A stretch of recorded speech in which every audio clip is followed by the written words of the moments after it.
Hello, welcome back to the Football Terrace. Chelsea versus Liverpool Super Sunday. I would say starts here, but Tottenham have lit it up. Lamptey and Brighton have lit up our screens, but now the big one. This game has got some stick. It's got some fight surrounding it. Thiago is on the bench for Liverpool, and it's an interesting one. Kovacic back in the team for Chelsea. Jorginho stays in the team. Mount, Werner. A lot of people are saying a lot of people are saying it isn't Werner. It's different. Werner. It's actually be pronounced Werner as opposed to Werner, but we'll check that later. Kai Havertz in the starting lineup as well. Kepa stays in goal. That's the big team news. We're going to get that up on the screens for you in just a few moments. Before we go any further, introduce our guest today. Man like Laddie Prime in the house, and Elite KJ. What's going on, gentlemen? How are you both? You good? Yeah, good. Excited for the game. Let's see what happens. That is not the kind of response I expected from a Chelsea fan. I'm ready. You man have been giving it Billy Big Balls for weeks. So for me, you guys have got to be gassed. You've got to be buzzing. You've got to be up for this now. You've got to be all sorts of which ways but west. We're going to take a look at the starting lineup right now. We're going to go fire who scored. We're going to click on this screen here. There you can see it. If this lets me scroll down, be nice if it would, please. Would you let me scroll, please, screen? Nope. It's doing a madness on me. This is very, very weird. It's not letting me scroll down. There we go. It's letting me scroll down now. There you can see the starting lineups. What do you make of the Chelsea team, first of all, Prime? I want your opinions on that, mate. Mount starting. I mean, any Chelsea fan that didn't expect him not to start is mad. It's kind of Frank's pet project.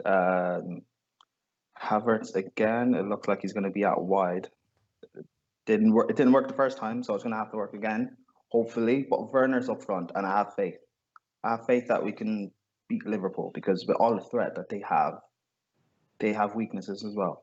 So when we're going to do it. We'll go on to that in a second. KJ, what are you saying about these lineups here? I mean, the formation looks a bit strange from Lampard. It's that kind of the men's private parts formation again, in my view. Do you know what I mean? You've got the two ball bags and the shaft there. Is that team good? Is that Chelsea team good enough? Is that Chelsea team good enough to beat? You know, Liverpool have got an absolutely astounding team there. They've actually, interestingly, Fabinho's gone back into the central centre-back positions, as you can see, which means Gomez is dropped for whatever reason. We'll delve into that in a few moments. Midfield's got Baby Keita in it. Do Chelsea have enough to stop that side, in your opinion? KJ. You're on mute, bro. Welcome back to London Living, KJ. All right, so with this lineup that Chelsea have got, I don't know if it will translate well enough to beat this Liverpool team. With Zuma and Christensen at the back, I think that they're very easily, you can get at them very easily, especially Christensen. Like, he's a soft, he's kind of like Lindelof in that sense. And then, just in terms of going forward, Kai Havertz and Werner are fine, but Mason Mount on the wings, I don't know if that's really his best position. I don't think that's where he's most productive, if he is productive at all. Chelsea fans can tell me if he is or isn't. But yeah, the midfield though, the midfield is good. Kovacic back is a big one. N'Golo Kante is big for them too. Jorginho, he just has to be able to keep up with the workman midfield of Liverpool. But if Chelsea can get on the ball and keep the ball, I think they'll have a good shot of causing an upset. But I'm not too sure they'll be able to keep it for that long against this Liverpool team. So I'm looking for a Liverpool win. I hear that. And Prime, where do you see the weaknesses being? And Liverpool are a strong team, we know, but there are weaknesses. They conceded 3 goals last week against Leeds United. Where do you think Lampard is going to try and exploit them? Fabinho playing in at centre back. Yeah, we can say he's versatile and he's played that before, but it's not his natural position. That could be that will be an area of weakness. We know Van Dijk from the Leeds game last week. Those balls over the top is something to exploit. Henderson is not a CDM. When he does play in there, Liverpool look. There seems to be less kind of control from there. So again, that should be an area we should target. Naby Keita as well. Him playing that midfield takes away their workman energy from it, and with Trent, the way he bombs forward, it should be an area that we should try and exploit. I think the way the formation is set up, I think from Chelsea it'll be a 4-3-3 because I don't see Kovacic playing that far forward. So it should be like a 4-3-3. I find that formation very, very strange. It'll be more a 4-3-3 of sorts, in my opinion, with a bit of variation. I would expect a midfield three of. I mean, what they might. The width can come from the wingers. I think what you'll actually see more of, and it's a shame we can't move this around, is Kante, Jorginho, Kovacic in the centre. I actually think Jorginho will be central, Kante, Kovacic either side. And then you get Mount that will be in a kind of... I think Mount will drift, sometimes out to the left, sometimes he'll come central. Havertz sometimes central, sometimes out right. Werner through the centre, as we say. And you get the width from Alonso and Reece James, in my opinion. Obviously, Chelsea haven't got a lot of stars missing. You know, quite a few of the new signings still not available to come in and play and make their debuts. I suppose there'll be a bit of frustration with some Chelsea fans because they wanted Callum Hudson-Odoi to be in this starting lineup and he's not there at this moment in time. And so I understand the frustration. I understand where that will stem from in relation to that. With Liverpool, I actually like Gomez, and I'm not too sure if he's actually on the bench or not. If he's not on the bench, that would suggest that he's not been dropped. It would suggest that he's been he's injured, so he's not there. But when they've got the likes of Thiago to come onto this football pitch, that just, Milner to shore things up if they need him, Thiago to come on. I can't look beyond Liverpool. However, the midfield area for the start of the game is a weakness in my view because Henderson isn't a holding midfield player. For me, you instantly lose something with Fabinho going back and Henderson being there as an example.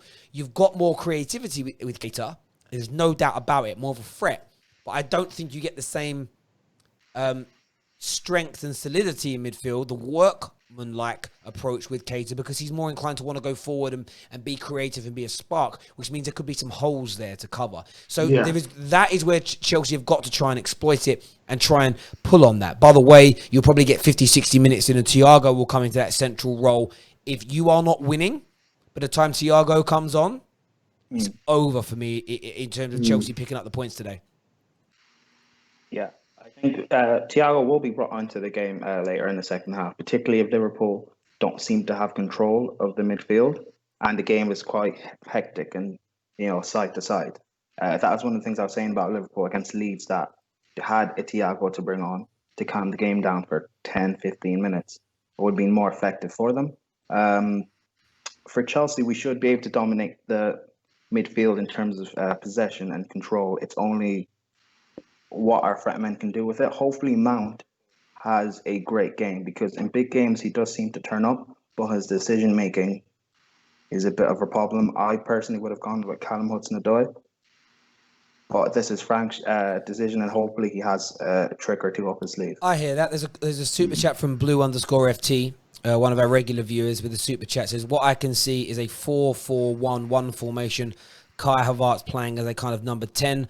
I would rather choose Aspi than Alonso because Alonso can be exposed at times on the left flank. Mate, I get that. I just think Alonso's there for the width in terms of the attacking element, which is going to be key as well. But that's a fair point that you've made there with that super chat, my friend. Another super chat says Gomez has a knock. There we go. So that's just updated us on that. The fact he wasn't on the bench suggested he wasn't dropped because Gomez didn't do anything to warrant being out of the matchday squad in the game against Leeds. But it's certainly going to be an intriguing game. We're about 50 minutes away from kickoff. Just over 1,000 people tuning in right now. Please do us a big favour here at the Football Terrace. Please smash the like button for us. It's really important that you get that done. It really supports the Football Terrace massively when you do that. We're only on about 80 likes right now. Let's get this stream past 1,000 likes while we are live. It's really, really important that we get that done. We'll come back to the tactics board a little bit later on in the stream. I want to have a little bit of fun in a moment as well. We're going to do some combined 11 teams. So we really want your input with that as viewers around who would make it. We're going to do a 4-3-3 and we're going to do a 4-2-3-1 because they both play different formations. So I want to see who gets into a team in different kind of setups. So we'll have a little play around with that later. I wanted to just touch on yesterday a little bit in the transfer market. Of course, we saw, and earlier, let's say Spurs smashed it in the end today, which was a massive result for them. Boys, give me your thoughts on that performance from Harry Kane and Son, especially. First to yourself, KJ. Yeah, those two are very, very good footballers, isn't it? Like they are what they are. They are world class. There's always an argument with those two players, especially like with Harry Kane. Like a lot of arguments about if he's world class or not. He is, and then Son, he's more of a player that goes under the radar in terms of if he's world class or not. I just believe he is. Like he is a deadly finisher. He's got pace. He's got skill. He can use both feet. Like you can arguably say that he is Tottenham's best player, like overall player. But those two together are a deadly partnership. And like that, Jose, yes, he's got his tactics and his man management styles that are questionable. But when you've got two players like that, you are able to mess up. That's what I'm going to say. You're able to have deficiencies as a manager, and those two will dig you out, fam. I think what's interesting, so if you look at that in comparison to what happened to United yesterday, what Tottenham had happened today is two of their world-class stars did a madness in a game where they were not playing particularly well. Like, I was looking at player ratings. I went onto 4 different websites and looked at player ratings. Most Tottenham players at the end of the game were rated between 5 and 6.5, and then you had these two guys on 10. There was no such thing as a one-man team or a two-man team over the course of the season, but some games are just about certain individuals, you know, it's 3-0 to Brighton. What a goal that was. United play Brighton next. From your point of view, Prime, we saw that we've touched on the Chelsea game. United, of course, took an absolute hammering in the end yesterday. I know you came on the show. On reflection, there's Ollie out trending, Glazers out. There's a lot of panic and a lot of worry from Man United fans. Do you think there's been a bit of a overreaction to not the bad performance, but the ramifications, what people want to happen afterwards? What's your view? Yeah, most definitely. I mean, people are saying Ollie out, fine. Then who do you bring in? Poch, okay? You're going to have to rebuild again. And there'll come a point where you can get into the same rut of, oh, this isn't working, let's change it. This isn't working, let's change it. Maybe actually give it time with Ollie. Is he the best manager on the planet? No. Will he win you guys a Premier League or the Champions League? No, but you're not at the point right now where that should be your aim. Your point right now should be grow and build and change this mentality. You have a squad, or at least last season, you had a squad built of 3 different managers: Moyes, Jose, and Van Gaal, and even a bit of Fergie was in that squad as well. You need to change it and evolve, bring back this United winning mentality and the spirit, and that's what he's trying to do. You lost a 3-1. Yes, fine. It does look bad, but it is the first game of the season. People are being reactionary to it. This is how I know reactionaries here. There's reports that Diogo Dalot could return to Porto as part of the deal for Alex Tellers. There are literally comments. I'm seeing dozens saying Dalot's the best fullback at Manchester United. Why would they let that happen? And it's getting, you think to yourself, the best fullback. Do people remember how exposed this guy was? Like, he had a handful of good games in that first good run of Ollie's when he was playing as a right-sided winger. He's never had a good game as a fullback. It's the hyperbolic nature of these fans, and almost it's more the rewriting of history that I think frustrates me. That's the bit where it's like I've got no issue with you being angry at Lindelof yesterday. No problem if you're angry at Pogba's performance yesterday. No problem if you're angry at Rashford being invisible. I think it makes sense. But then it's like suddenly acting like Dalot has been an amazing player at Man United and not given a chance. Are you mad? That's you know what it is. You know what it is with Dalot. I like Dalot. I very much do. I do feel like there have been opportunities that has been missed from both manager and the player in terms of getting games, and when he has played, like him taking it actually by both his hands. and take stake in the claim. Delo is one of those, because we've not really had a fullback that attacks with flair. Like Delo will do a step over, he'll draw in the defender, he'll shift it onto his right and whip it across. Because he's the only one that has done that over the last few years that people like. Because Ashley Young did the same thing, but because he was Ashley Young, no one rated it. People are like, oh yeah, they really want Delo to do well. But even as a fan of Delo and someone who believes that there was more in there, I can't justify him still being here. You know what I'm saying? Like, if he does get sold, it's not one of those ones where like I feel aggrieved, because he has had his chances, and it's kind of like, if you actually analyze them, how good did he do? He did okay.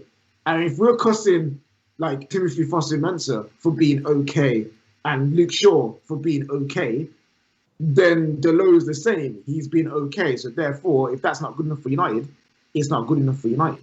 It's just simple as that. Yeah, it's just crazy. And I was saying it earlier, and I stand by this point. We're going to go back to talking about some other bits and pieces. A lot of talk about Tellus still being close to happening, etc.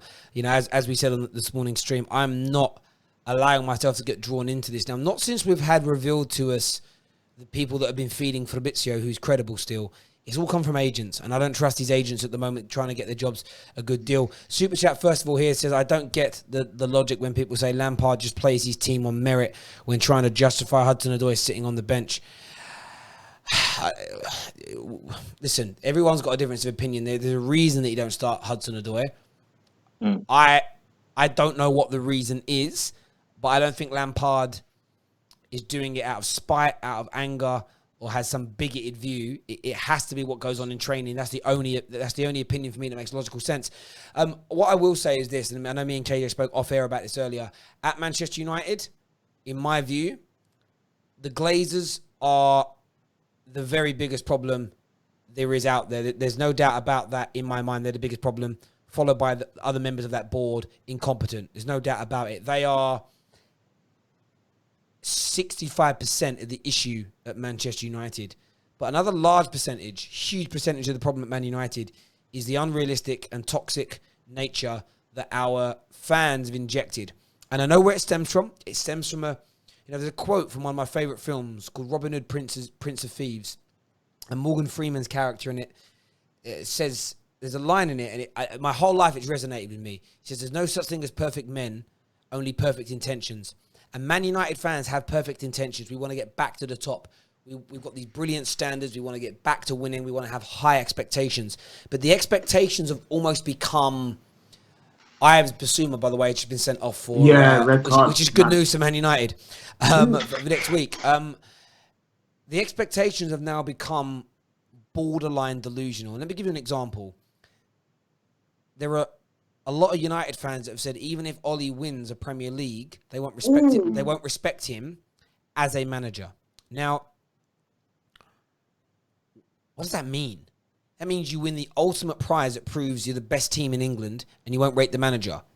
That tells me that the only way you will is if you win it with the greatest football that we've ever seen played, breaking all the records on the way, and maybe then you'll do it. Now, that's an unrealistic expectation to put on any manager, to not only win a league, but to win it with the most amazing football, breaking records and proving that you're the best. That, for me, is just ridiculous. Same as football players. Every player that goes onto that pitch, you've got to get, if it isn't a 10 out of 10 performance, they're almost slagged off. If Rashford plays and doesn't score, he's slagged off. If Pogba plays and doesn't get an assist, some fans slag him off. You know, we have certain individuals that if they start a game, meltdowns. And they're aware of this. We know fans see this as an example. By the way, if we don't rotate and play the same team every week, the same fans melt down that Ollie's overplaying people. You know? And for me, the expectations have become so toxic and so palpable. It's spread across social media. It's got into the dressing room. I think the pressure on the players now is beyond realistic expectations of the club. It's become poisonous. And I think that poison is holding the team back massively. And I stand by what I say. I thought about it a lot in the last 24 hours. Glazers the bald, 65% of the problem. But there's a good 20-odd percent, 25% chunk that's down to the fans. And do you know why I say this? We're the 12th man. As you said earlier, KJ, we suck the ball into the back of the net. We consider ourselves the most important element of football. If we're that important, then we must take responsibility for our actions. And I've seen I've read personally about 100 tweets that I've personally gone seeking for. When we've got Man United fans tweeting Harry Maguire's sister, calling her all types of obscenities because her brother's football team you support loses a game. When that's happening, we're done as a fan base. And if you are not out there condemning that, and you are perpetuating it, you are liking it, or you're ignoring it, which is, by the way, equally as bad, that's where it's right. How do you think that impacts Harry when he finds out? How do you think he feels every time he goes into a tackle, every time he maybe makes a little mistake, knowing that, oh, it's going to lead to my sister getting this, my mum getting that, it's going to lead to this to me on socials. That's how we are setting ourselves up to fail, not by having high expectations, but by being unrealistic and almost inhuman, subhuman to the way we treat our team and treat our players. It is completely and utterly unacceptable. And this isn't me saying you cannot criticize. You can say a performance was despicable. You can say a player isn't good enough for Man United. That's the line. Once you go beyond that line, you're putting ridiculous levels of pressure upon the clubs. And I just want to end that by saying that. We're going to go back to this big game between Chelsea and Liverpool now. But fans have got to look at themselves. They have to look at their behaviour. They have to look at their own morality and integrity when it comes to this situation. You cannot say you're the most important part of football, call yourself the 12th man, congratulate yourselves when things go well that, oh, we backed you, and then take no responsibility for the vile, subhuman abuse that we're subjecting our players to just because things don't go the way we are. I saw fans abusing Jimmy Gardner, abusing him in tweets that he was tagged in because it was announced that he's going out on loan. I don't want to know about this nonsense. I want this. You go read the tweets in the disgusting, sickening in my opinion. Do me a big favor, everyone who's tuning in. 2,000 people watching. Hit the like button. Please hit the share button as well. It's so important to the Football Terrace that you get that done right now. We want to go past 1,000 likes while we are live. Nearly 2,000 people tuning in. One of the best watch-alongs we have ever done. This, in case anyone's new to it, we'll just take a little look at the starting lineups here. We're going to move across and just have a little look at them for you all now. They've changed Chelsea's formation to a 4-3-3. That's what I saw when I looked at it. Which is interesting. If you haven't seen the starting lineups, that is them. Christensen, Zuma at the back. It's going to be an interesting one. We're half an hour away from kickoff. But, boys, we're going to have a bit of a game now. We're going to do some combined 11s. First formation is going to be in the 4-3-3. And I've made it really, really easy for us. Really, really easy for us. I've put Alisson in goal. And Alisson's going to stay in goal the whole time. Of course, viewers, we want to get your opinions as we go through this. Combined 11s, who makes it into the teams, etc. We want to hear from you right about now in the comment sections. We're going to do this for the next 15 minutes or so. Let's start with left back. And Robertson. We're all going to agree on Robertson. No shout for Chilwell at this point? No, he hasn't played a game for Chelsea yet.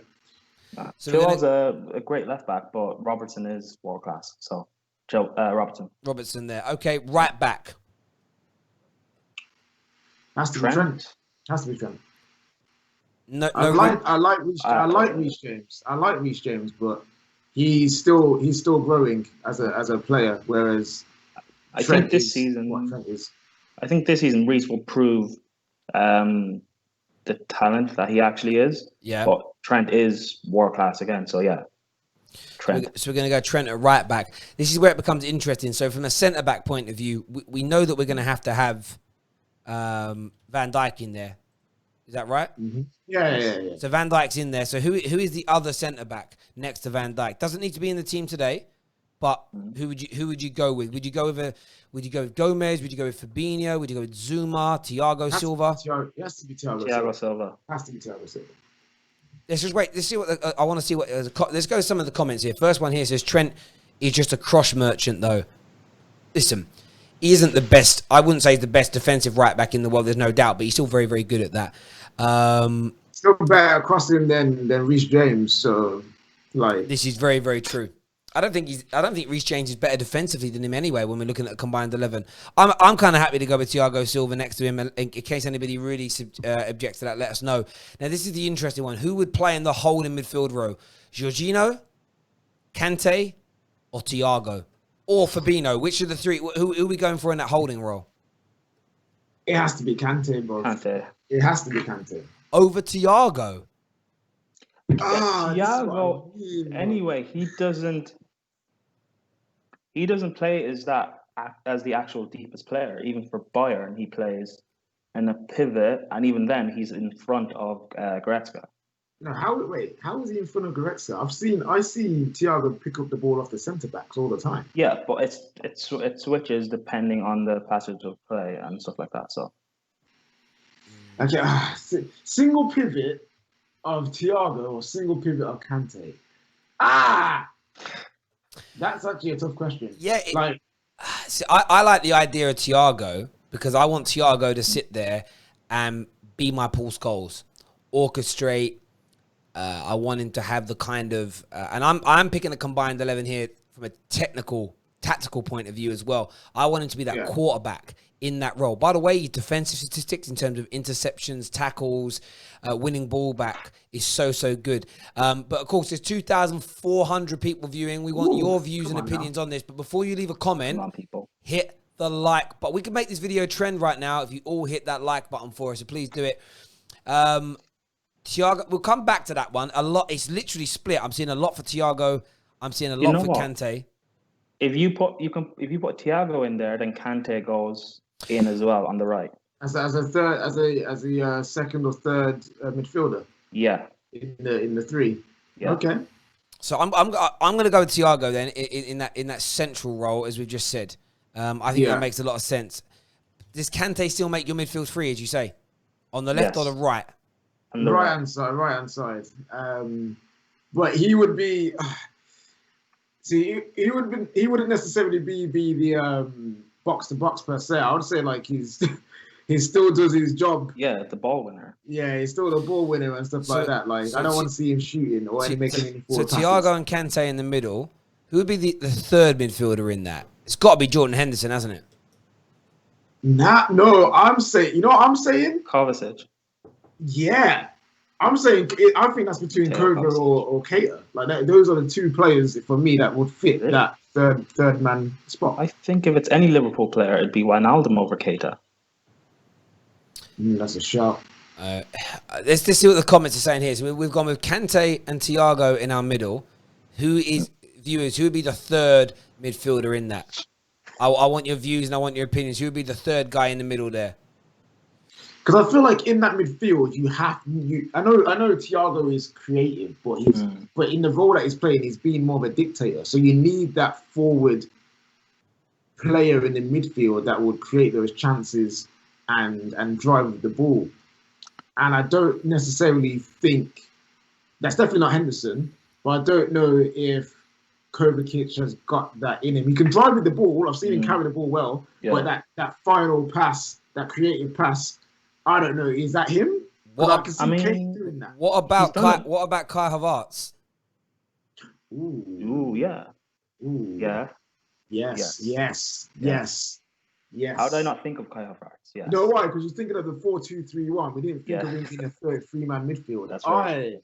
That's a shot. I actually seeing Kai Havertz as an 8 would be very interesting. I know he plays more as a 10 or a second striker, or maybe a wide, like a inside forward sometimes for Bayer Leverkusen. But seeing him as 8 would be interesting. It is. So left-hand side of the attack, it all being fit, all being equal. Who we going with? It's like you know what, Prime, man? Prime ain't backing his team here. You know, Prime here is just. Yeah. I'm being honest. Having your belly ticks. Mane on the right, then it's going to be Salah on the left. Then. Around Salah. Yeah, Mane left. Sorry, Salah on the right, yeah. Salah. Or what about Ziyech? Nah. It's I like Ziyech. Ziyech is a baller fan, but he ain't no Salah, bro. Like they're both from North Africa, yeah. And Ziyech ain't the best North African player, so I can do all the arguing and fighting that I want to. Okay, but so that's fine. Salah, Who's the striker? Firmino, Tammy, Werner. Who we going with? You have to ask this question. Werner. I'm asking the question. It's Werner. Werner all day. Diego. I've been confirmed. It's pronounced Werner. Werner. It is Werner. Werner up front. Diego Jota. False 9. Jota in that role. Werner, I'm waiting for the viewers here. A lot of people saying Werner. Mm-hmm. It's interesting. I mean, Liverpool wanted to buy him, so that tells you something. Stephen here says you can't play Kante ahead of Hendo in that position. Hendo is a better box-to-box than Kante, is what Stephen has said here. Does anyone agree with that? You know what? Henderson is Henderson better than Kante at anything in football? Yeah, passing. He's a better passer than And even then, I would say no. The only thing Yes. Henderson is better at Kante is the fact that he's vocal. That's about it. No. Stop.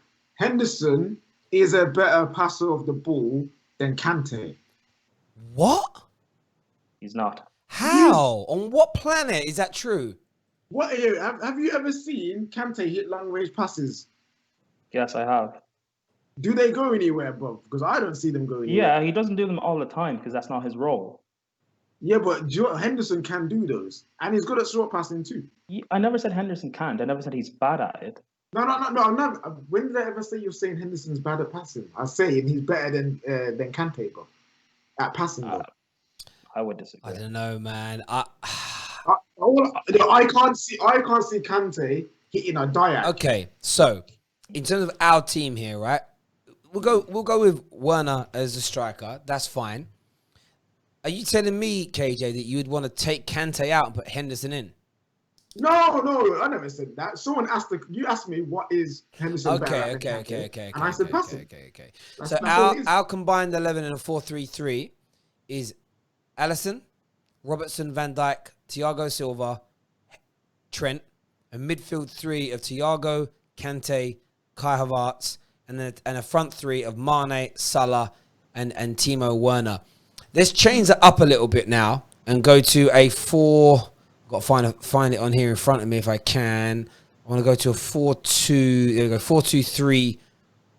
That's too narrow the way that one looks. I want it to be.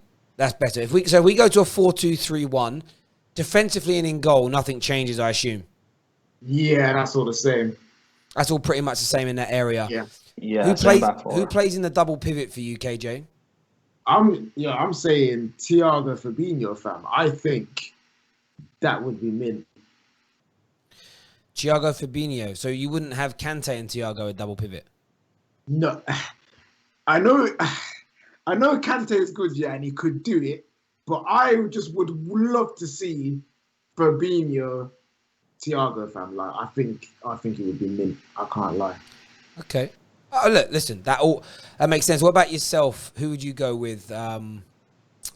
It's gotta be Kante and Thiago. This Fabinho thing, yeah, cool. He's great and everything, but he's no Kante. Come on. No, I'm not saying he is. I'm just saying for the content, yeah.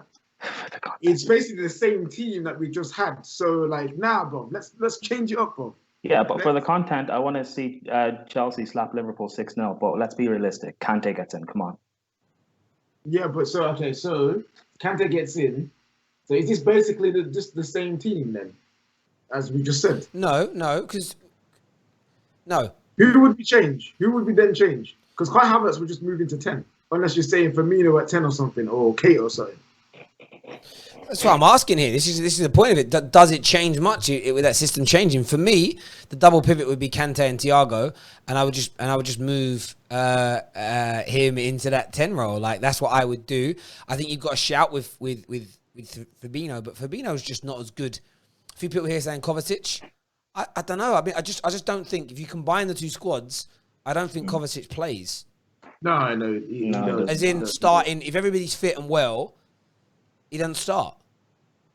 No, as much as I love Kovacic and amazing as he is, he's not better than Kante or Thiago. I hear that. Yeah. I do hear that. I think people are absolutely right in relation to that. I really do. I mean, it's mad though when you think about it. Like, literally, it's 1, 2, 3 Chelsea play. That shows a difference still. And that's by the way, ladies and gentlemen, we're not just talking about who's fit and available today. That's including Ziyech. That's including Ben Chilwell. That's including who else have you bought this summer? That's including Pulisic. All these guys still, and that's why when people talk about like who's favourites for the league, it's why my favourites and the people I've put top are Liverpool, and they're going to stay there for me because when you start doing combined 11s as an example with every other club, Liverpool dominate it. Like, you think about it now. If you did Liverpool with City, who are second favourites in most people's eyes, Liverpool win on the goalkeeper. Liverpool win on the right back. Liverpool win on the left back. Liverpool win with at least one centre back, right? So they get four. Well, They get four. yeah, They get four at the back, centre-backs, five. Let's play 4-3-3, right? How many of like the 6 that play midfield and attack for City get into Liverpool's team? KDB, you're going to put in into one of the 3 midfield players, right? KDB gets in as an example. But I would pick Mane over Raheem Sterling. I would pick Salah over anyone on the right-hand side of the attack of City. I would put Aguero, a fully fit Aguero would play instead of Firmino for me. And then the other 2 midfielders. One of them is going to be Thiago. Fernandinho gets in. Over Thiago. Nah, not for me. Not for me. Not for me. Not now. Like, he doesn't. Oh, no, I meant it as for one of the other midfielders. I didn't necessarily mean over Thiago. So, I mean, Thiago's Thiago's in. You could in. argue Fabinho, fam. I mean, Fabinho is every bit as good as Fernandinho in my eyes. So you got an argument there. The point I'm making is there's literally only 2 or 3 slots open for City players in a joint 11. Like, that's why when people have been sleeping on Liverpool, I've said if they didn't sign and make a new signing, in real terms, I'm like, they may just miss out. But this notion of like 3rd or 4th places that some of you men have been predicting for them, I find that crazy. They're just that was pre Thiago, fam. No, I know, but if we go back to them, look, I predicted Man United 2nd, but based on what? Us pulling in 3 more signings. If we don't bring in that was based on us bringing in a right back, another left back, another central midfielder, and Sancho. If we don't bring them in, I'm telling you now, we're scraping 4th. But not only have Liverpool bought in Thiago, Liverpool bought in Jota as well. Like, Liverpool have gone next level now, and they're looking at another centre back. They're looking at a £27 million signing for I don't remember what nationality he is. He's Turkish. He plays for Schalke. Yeah, and it's like, boom. I mean, it blows the Werner. We walked away from Werner narrative out the water, but Liverpool fans won't care. They've signed 4 players in the summer for like quality. 4 quality players. Like, they're done. They're double champions. They're back-to-back champions. Yeah, and that was my big thing with Liverpool, where before all this, I put them 2nd because to retain their title and to stay at the top, you need to strengthen your squad adequately. Now they've brought in Thiago, Jota, and they're getting another centre back apparently. Yeah, they will. They have to retain their title now. There's no ifs, buts, or maybes about it. They are favourites. Yeah, they're favourites, and the expectation is there. There is no buts. There's absolutely none. A comment here from Stephen on Super Chat says, what has Kante done for 2 seasons? Stop putting people in combined 11s for what they have done in the past. Well, no, but you do it for what they've done in the past, bro. Because I even look at the last couple of years, I think he's been excellent. You, of course, put it for what people... It doesn't make sense. Like, I've just put Thiago in both my teams. He's actually done nothing in the Premier League. He hasn't kicked the ball yet, but I've still put him in the combined 11s. Like, but Kante... Thiago Silva in there as well. Yeah, Thiago Silva's in there. So I'm not just putting these players in there. You know, Werner's in there. He ain't done too much. You know what I mean? If Liverpool signed Mbappe tomorrow, I'd put Mbappe straight in there, bro. Because these men are, like, too good to leave out. Kante, for me... When there was rumours that Chelsea might sell him this summer, first thing I thought is United, go buy him now. Like, we just become... Like, we just don't lose... very rarely do Chelsea lose a midfield battle when Kante's playing in his preferred position. Still. Exactly. Brian, why has your managers moved him around so much when he's clearly the best DM in the world when he plays there? Okay, this thing with Kante being a sole DM isn't necessarily even true. You saw, for example, Leicester, he played in a 2 with Danny Drinkwater. They won the league. Came to Chelsea, he played in a 2 with either Matic or Cesc Fabregas, won the league. Playing Kante in a, like with Sarri, he played him on the right of a 3, kind of more advanced. I understand it because his job was to win the ball further up the field. People saying that he was this 10 and stuff like that, no, it's false. You see with France when they play Kante and they played him in as the DM in a midfield 3. I think in the Euros they did it with Kante, and they didn't look as great or as fluid. They got to the final and lost because of a fluke goal, bro. Okay, but I don't think they looked as great in the World Cup. Do you know what I'd say about about this, right? I think football fans have become so in rugby, you play roles. You know, I don't know the numbers, but there's like, if you play a number and that's the position you play in, it's very linear and binary. It's here, like it's all stuck. It's all regimented. In football, I think we've become very obsessed with the shirt number you wear, and someone's playing in an 8 role today. Kante may have played in the double pivot, but for me, when I watched him play in his first year or so at Chelsea, and I watched him at Leicester, his primary job, I forget what you call it, was to break up play, win the ball back. I consider that to be the primary role of a defensive-based ball-winning midfielder. Does that make sense? But everybody gets overly focused on the nuances or the semantics around how you describe a player. And I think computer games have done that. You know, you've all played Football Manager where... Yeah, you got all the roles, you got the register and all that. Yeah, and it's like, okay, cool. That's all fine to understand all those things. But, you know, Kante, for me, if my club signs him, the primary job is that I need you winning the ball back, recycling the possession, of course, passing it when you need to, winning the ball back, shielding the back four, winning those battles, being an absolute terrier. By the way, when Ander Herrera did that role for Man United, nowhere near to the standard of Kante, that was when he was at his best at United, when he weren't trying to be the creator, weren't trying to pass the ball too much, win the ball back, move it on, and let the more creative players do it. That, for me, is where Kante is at his absolute best. Barring Claude Makelele, he's the best I've seen do that particular midfield role. Now, you can have different types of CDMs. Michael Carrick was a CDM, but Michael Carrick didn't make very many tackles. He was an interceptor. He read the game. He read where the ball was going to be, and then he was an intricate passer of the ball to then be able to cycle and transition between the defense to the attack. So you could have 4 or 5 different types of player play a CDM, DM, holding midfielder, ball-winning midfielder role. Ball winning doesn't just necessarily mean you like crunching into tackles. It's for me, we get overly stuck on those things. It's like, do you get what I mean? As a striker, different kind of striker roles. You call your main job's to score goals or make goals. Oh, are you doing that? Yes, you are. Happy days. For me, Kante is still one of the best, and he'll remain as one of the best for a very, very long time. By the way, Jason, thank you for becoming an official member of the Football Terrace. We really do appreciate that. Comment here says Fabinho should not be a permanent centre back. He is too good. He will run with the ball, shoot and tackle. Like, Fabinho is good. We know Fabinho is good. There's no doubt about that. Yeah. What we're going to ask now for, ladies and gentlemen, is your score predictions. I want some score predictions in from you right about now. I'm going to go to you first, KJ. What do you predict for this game, bro? Ooh, like the games in the Premier League ever since we've come back to the season have been really good, really good, and lots of high scorers. So I'm saying 4-2 Liverpool, man. I can see it. Wow, that's an interesting one for me. How about yourself, Prime? What are you saying? I've got to back my club. 3-2 Chelsea. 3-2 Chelsea. 3-2 to Chelsea. Because I don't trust Kepa. Well, I know we'll concede, but Werner up there, I'm confident with him. I'm confident with Havertz as well, and hopefully Mount has a stellar game. There we go. We're going to go to your score predictions in a moment. Before we do that, please hit the like button for the Football Terrace. You really need your support right now. Only on 400 likes. Let's get this to 1,000 before kickoff, please. Do that for us right about now.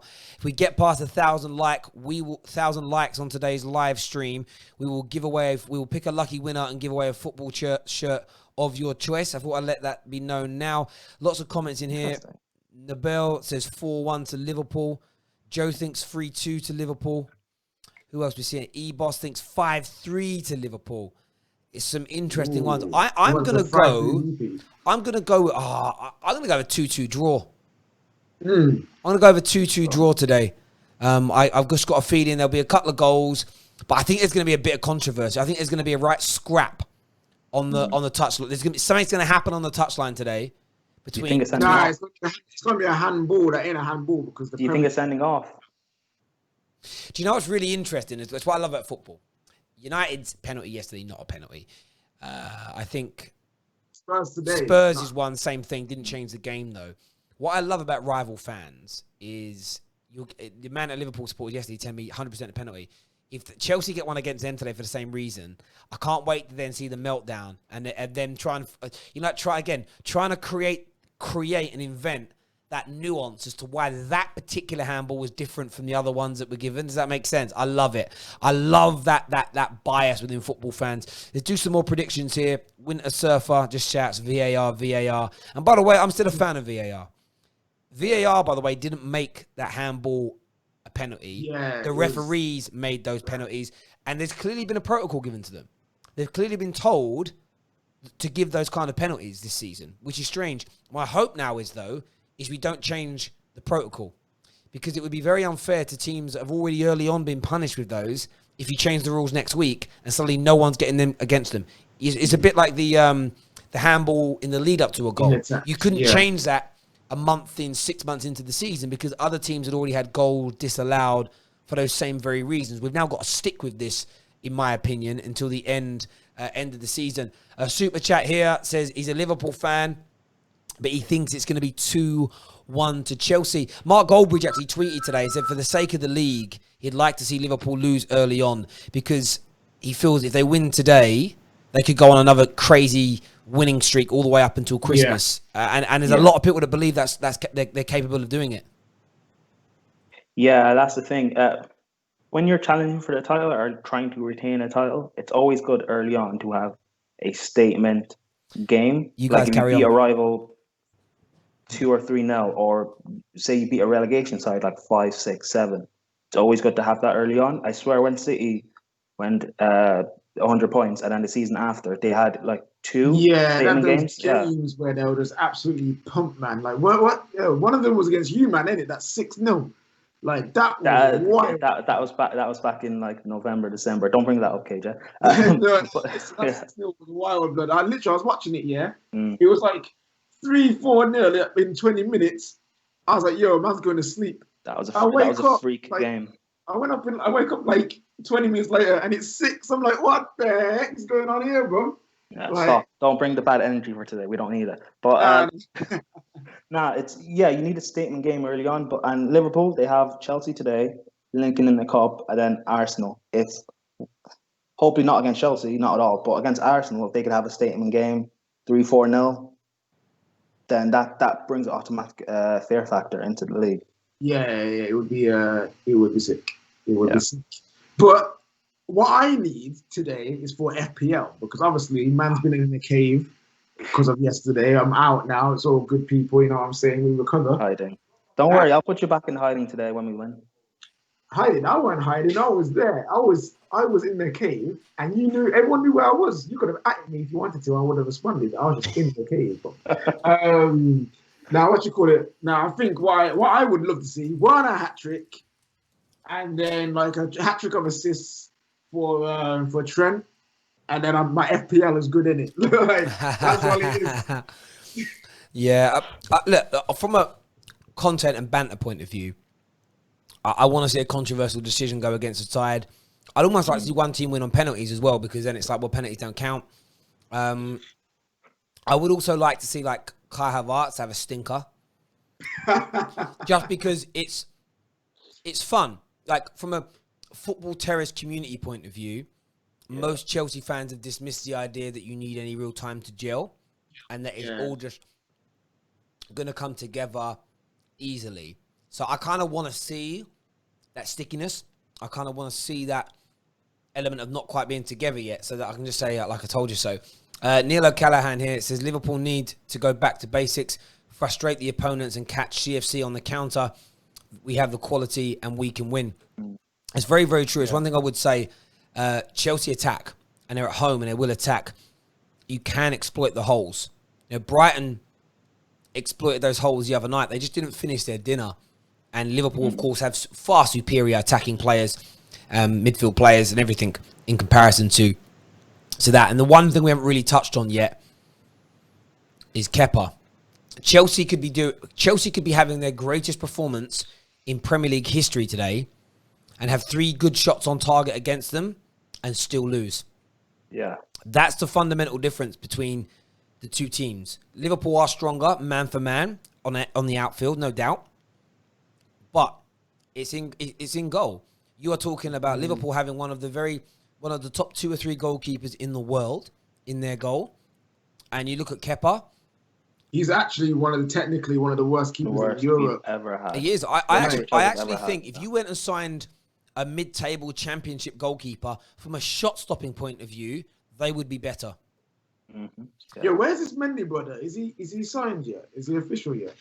A lot of the sources and everything are saying it's done, but it hasn't been officially announced. I Okay. do not know why. Apparently, Rennes want to bring in Tomori on loan as part of the deal, but Chelsea don't want to do that. Rennes have been very, very clever. They let Mendy fly all the way to England. They let a medical be completed. And then before... Again, this is... You know about official bids?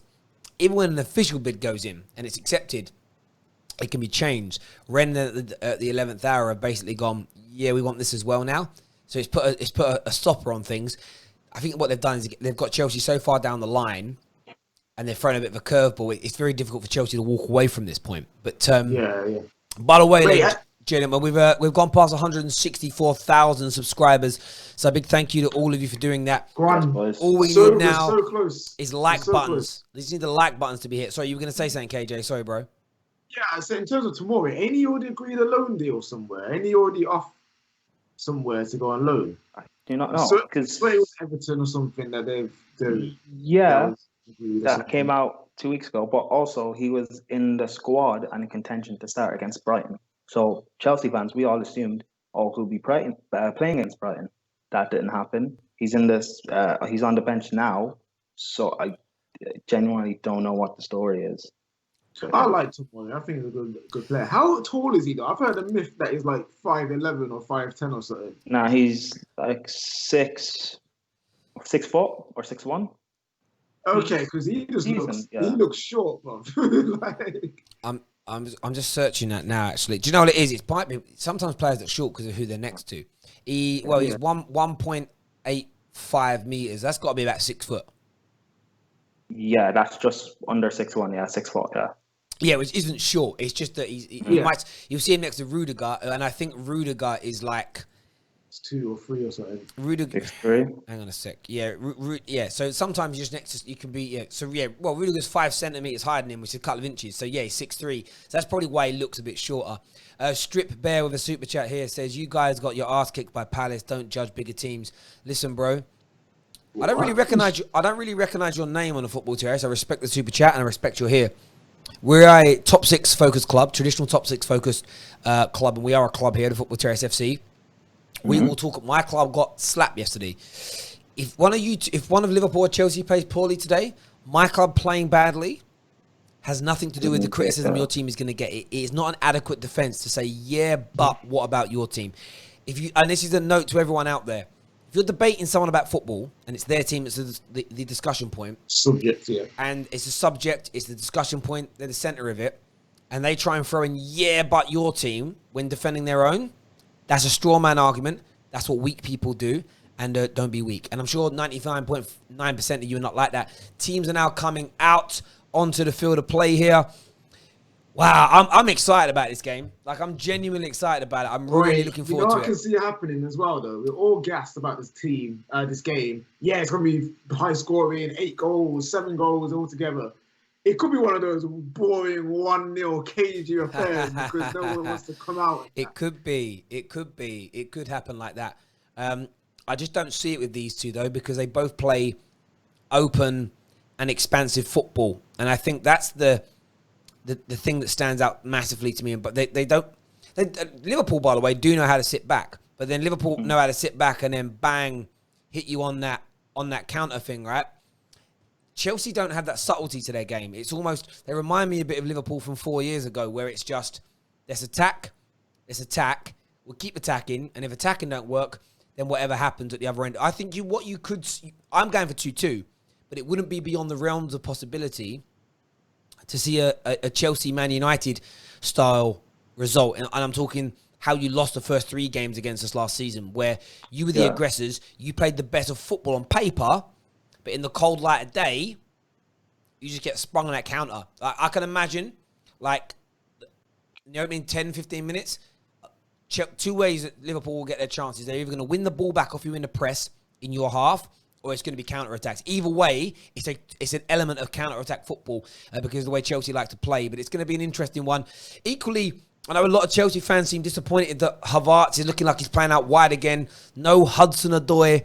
He is on the bench today. You can, of course, see that starting lineup. We've got it on the screens in front of you. We will switch between the stat screen and the big screens throughout all of this. Hudson-Odoi made a mistake. Sorry, Brian, you go. No, it's fine. Sorry, may I ask Liverpool fans in the chat, do you think it's a bit of a problem that Fabinho's at centre-back and Henderson has to play DM? Or will that be fine?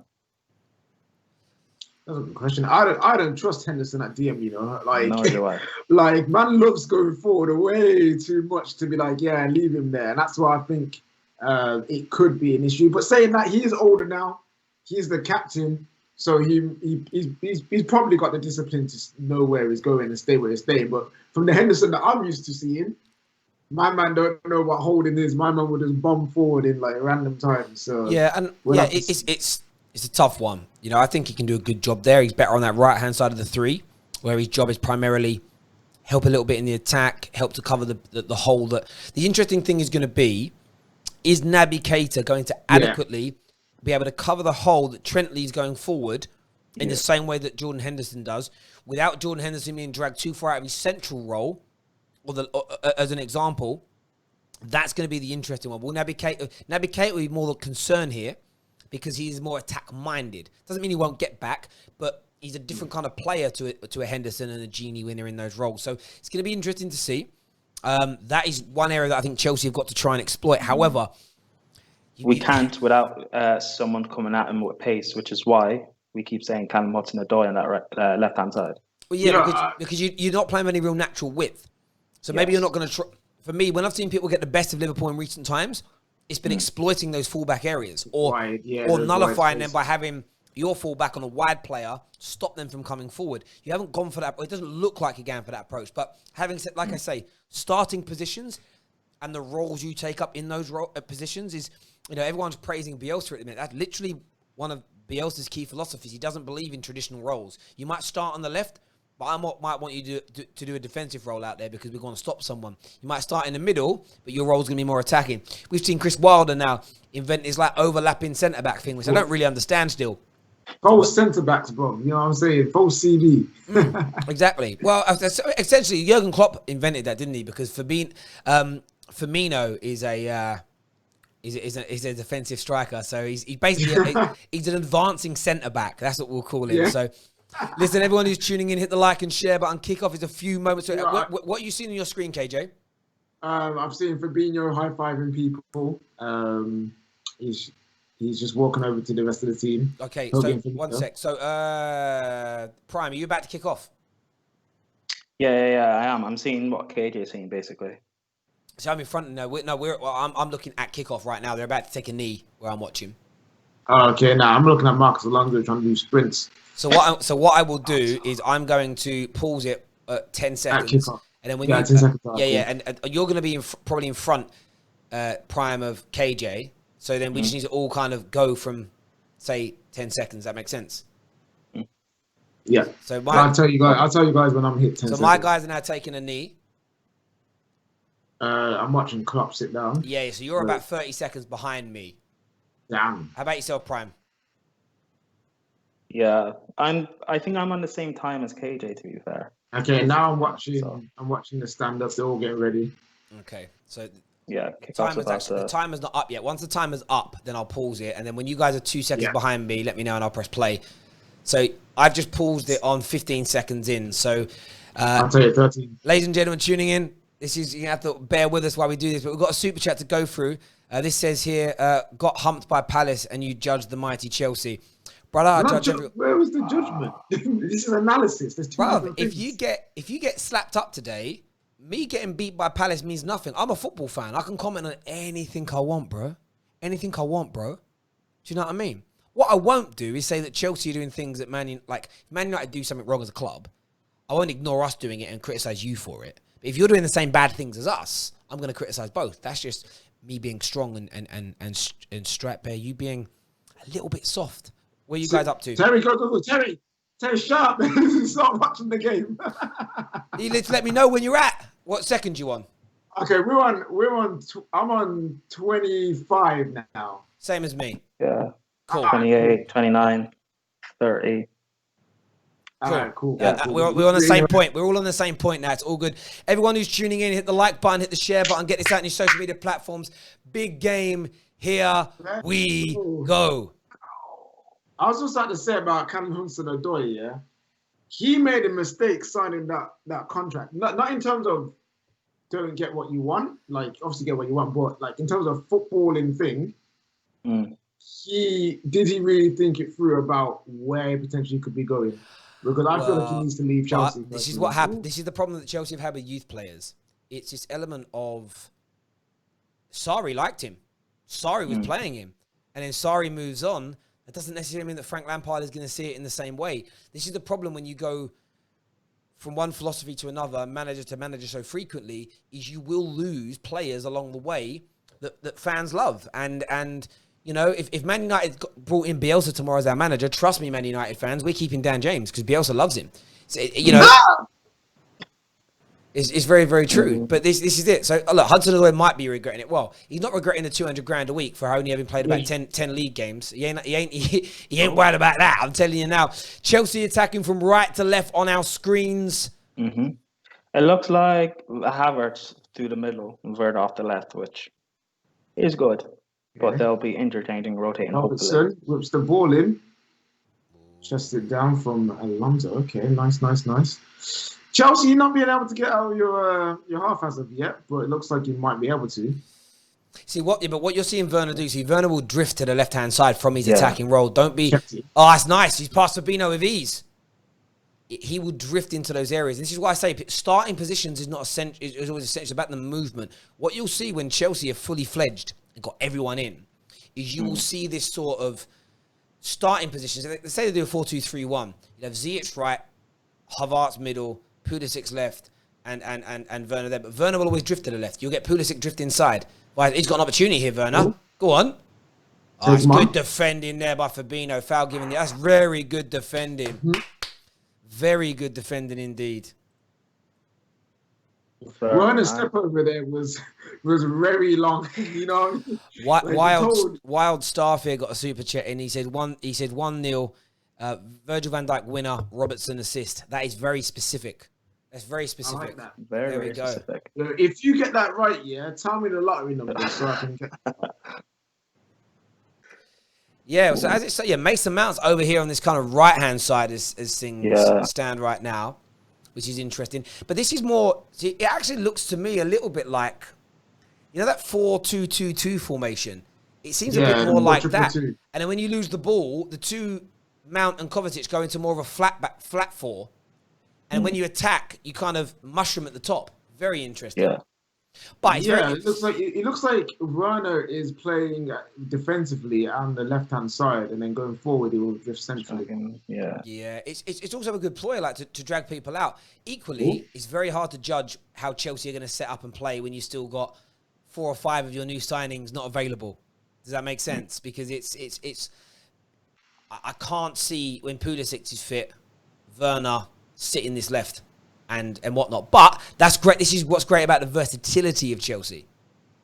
Yeah, in before the fanboys of Tammy are like, you see, I told you Werner would play. Gonna start playing and that can happen. But listen, we're 4 minutes into this game. Let's wait and see what happens. You know, we might find at 10, 15 minutes there's that's a really poor pass. You might find there's another switch again. So it'll be an intriguing one, and that's the thing. It always is an intriguing one. And that's the beauty of football. Make sure you're subscribing to the Football Terrace, hitting the like and share button, please. Really do need your support here. 32,000 views already on the stream today.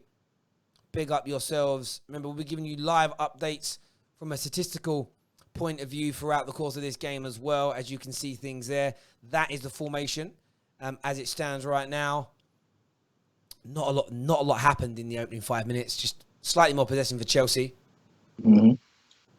And that's about it, in case anyone's wondering. It's lots of possession in the half because obviously the Liverpool press is very high. I'm wondering when they will start. Chelsea will start doing some balls over the top against that high line. I think for now they're probably just saving it to see if they can pass it out the back. Yeah. No, I hear that. So, cool ball from Robertson there. I really want to see Thiago. I'm very intrigued on how Klopp is going to use him in this team. How much he's going to change from what he's used to. Because I already said if he can buy Thiago and he can buy these players and change the way that he plays to win the league again, he can start being up there with one of the greats. Because that's what the greats do. They're able to adapt to the times and adapt their teams. Yeah, very, very true. Great managers can reinvent a team. You know, not so again. It would be it's Van Dijk. It's rude to say people look at being found out as a negative, and it's. I remember talking to Jimmy Greaves at a dinner event my dad did, and he was basically saying how if you make a play, like he says, how you know the top quality players from the lesser guys are the ones that continue to get better. He says because what happens is you get like a young attacking winger that will come through and he'll have a season or two where he's killing it, and it's because you don't know much about him. And then what will happen is the coaches and the tacticians and the scouts watch a player and go, well, he's great at these three things, but he hates being shown the inside. He doesn't like it if you put it on him early in a game as an example, whatever it may be. The great players have people use their weaknesses against them in that way, but the great players work out how to overcome that, and they just keep getting better and better. And the lesser players don't, as an example.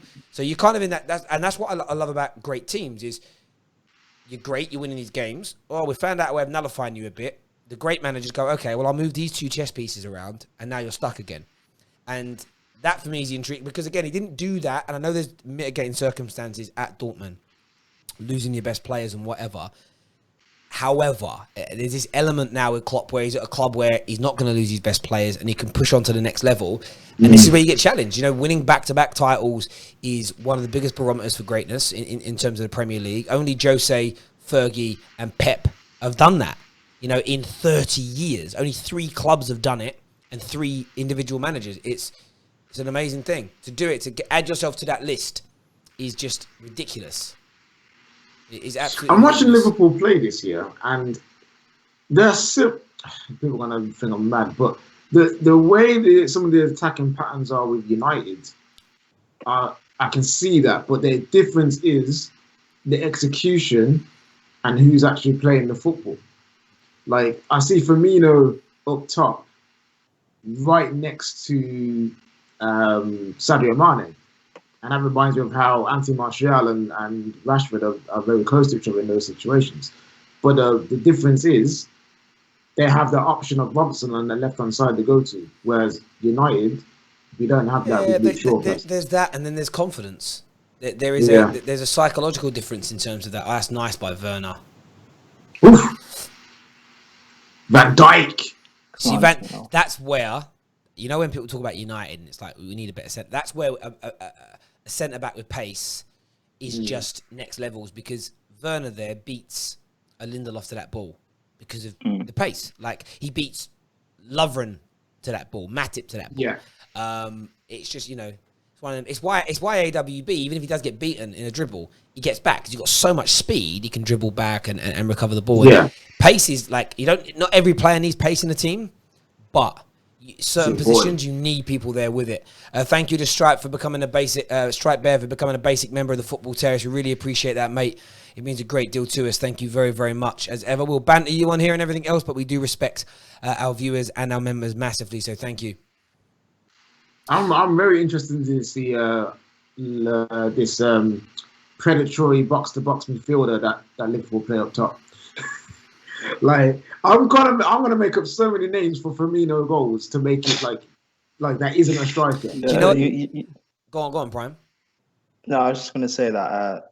I mean, we banter with Firmino, but somehow it just works. It does work, and that's why the banter's funny, because if you get triggered by it, it's like you're mad because we know that it works. Oh, that's poor there by Kovacic giving that away. It's this. What they do with it, which annoys people, it's like calling a bartender, you know, a hospitality supervisor. right? It's like calling a dustbin man an environmental hygienist. You're finessing the name to make it better than it really is. You get what I mean? Do you know what I mean? It's crazy. It's like Poor touch from Mane there, but he's still got it back. Oh, Ooh. most that looks offside there to me. Not given though. Oh. Ooh. I would say though, 10 minutes in, Liverpool have certainly been the aggressors and the better team. Liverpool shirts look like they're on back to front, you know. You know, my dad said this too. That little thing at the back like, looks like they got them on back to front, you know. Like that colour, that Liverpool kit would be so nice if they didn't have the turquoise. Why add turquoise to it? It looks ugly now. Oh, Mo Salah diving there. Diving, Mo Salah. Diver. Disgraceful. Terry, he's the worst striker. Where are the tweets? Worst sportsman ever. Man went over there.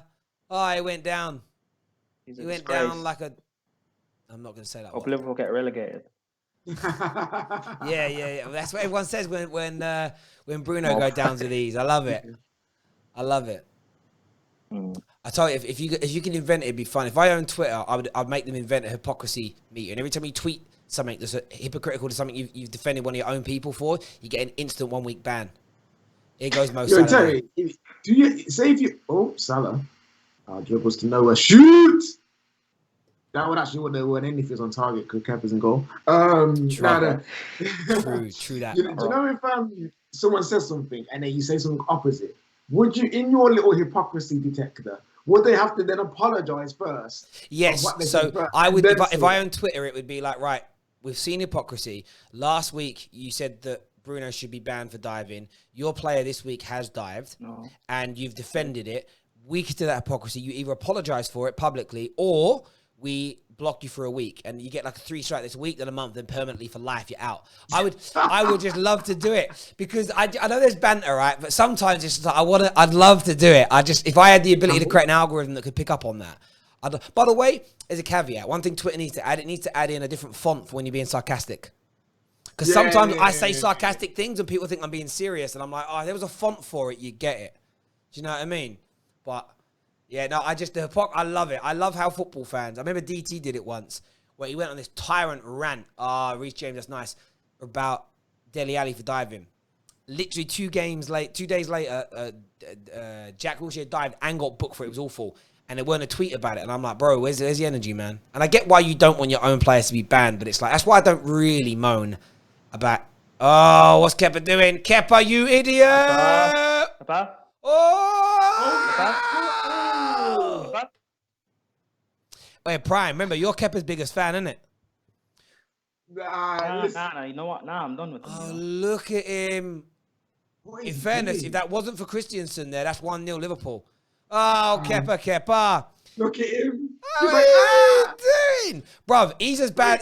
Bruv, he's... what I would say about Kepa, though, he's a bad goalkeeper, but his fade's even worse, bruv. Imagine being a I ain't got hair, but my fade's better and I got no hair, bruv. Do you know what I mean? Oh, Liverpool, man. That was a shot by Genie, and it went back out to Trent, you know. Back in. Were he offside? It looked like he should have been, but not given. Kepa caught across people. I know, man. Come on.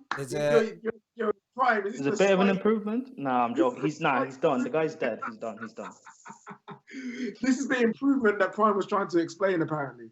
It's 1 more catch than last season, you know. Nah, the guy's done, but he's here for the season anyway. So yeah, if he plays games, it isn't even his shots. But coming out there to Mo Salah, leaving his goal that exposed, he didn't even have his angles covered to stop the cross coming in. We got a super chat from Blue that says, "This is what I'm worried about on Marcos Alonso. He has to get tighter to Mo Salah. He's giving Salah too much space." I agree. Salah has had a lot of space so far. Equally, I know we're only 15 minutes in, but I have seen nothing yet from Chelsea's record signing Kai Havertz. I'm talking. Not even a proper pass yet. Like, nothing. Like, not one little ting, bruv. Like, not one little thing. It's a madness. Come on, Kai Havertz. £90 million, my ass. Come on, man. Is Kai dropping in like a false nine? He's playing false 9. He's playing false 9. So we're using Mount as, I guess, an inside forward then. Okay. Yes. Okay, Frank. Let's see that. See if it works. Okay, Frank. You know what? Yeah, I love 4-3-3. I'm looking at Liverpool play now. And look at Firmino in the midfield. You're a striker. Go away. Why don't United play 4-3-3? I have no idea. Like literally, the best time of Ollie, besides the period just before after lockdown, was that run where Paul Pogba was scoring bare goals because we was playing 4-3-3, fam. Like our team is built for it, but I don't think Ollie trusts the midfield enough to do it. Which I find mad because Bruno can drop like all of our three main midfielders now can all play 8s, 10s, and 6s, but across the board, like it's ideal for that kind of formation. Like I think Ollie still doesn't. I don't know if he trusts himself. That's nice football there. Here's Kai Havertz. Can he switch the ball? He does. Finds Mount. Oh! Come on.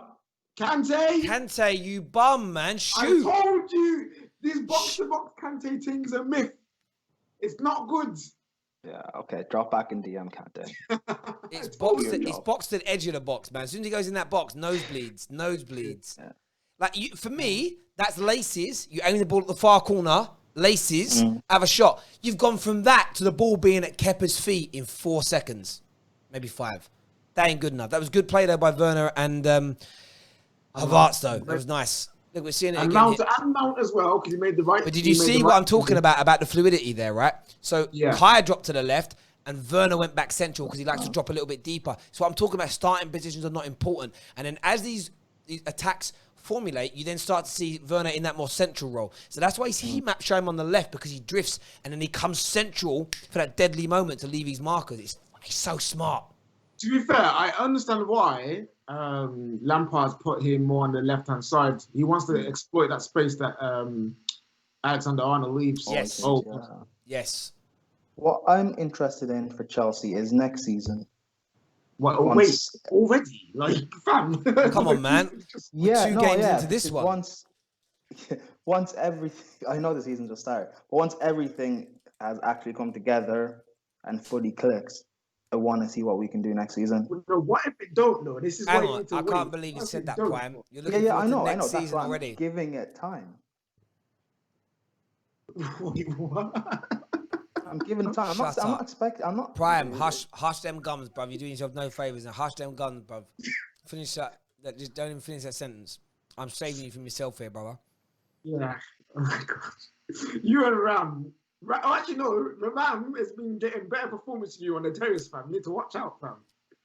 You know what I'm saying? Ram's been coming at you. I don't think what I said was that bad. I said I'm looking forward to what we can do next season. Listen, that's the kind of thing you say in April. Werner, play him in. Oh, Kante, too late with the pass. Werner, you're offside, you melt.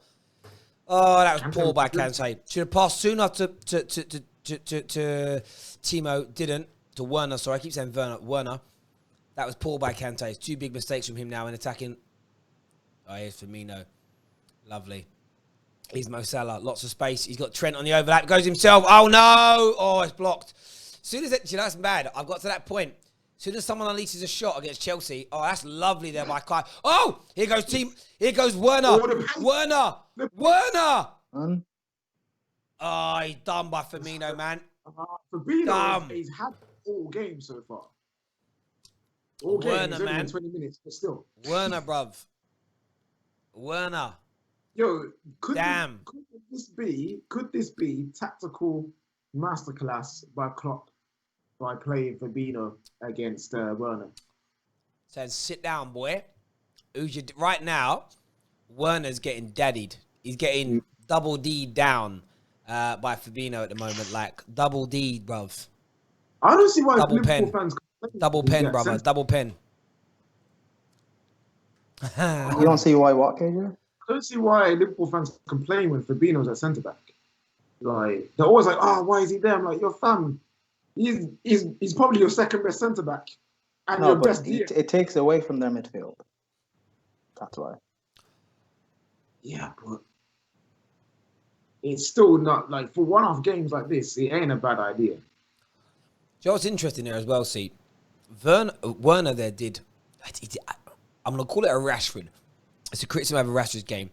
He was in a position, and then he stopped. He should have, and then he tried to take on the man. Just keep going. Like, it's like in that moment there, Werner thought too much. Where sometimes just go with the flow, go with your instincts, do what you've got to do. Speaking of instincts, hit the like button now, please. Everyone tuning in, thank you, thank you, thank you, thank you. Come on now, people. Interestingly, though, do you know I'm going to give Lampard credit so far? He's playing that counter-attack game well.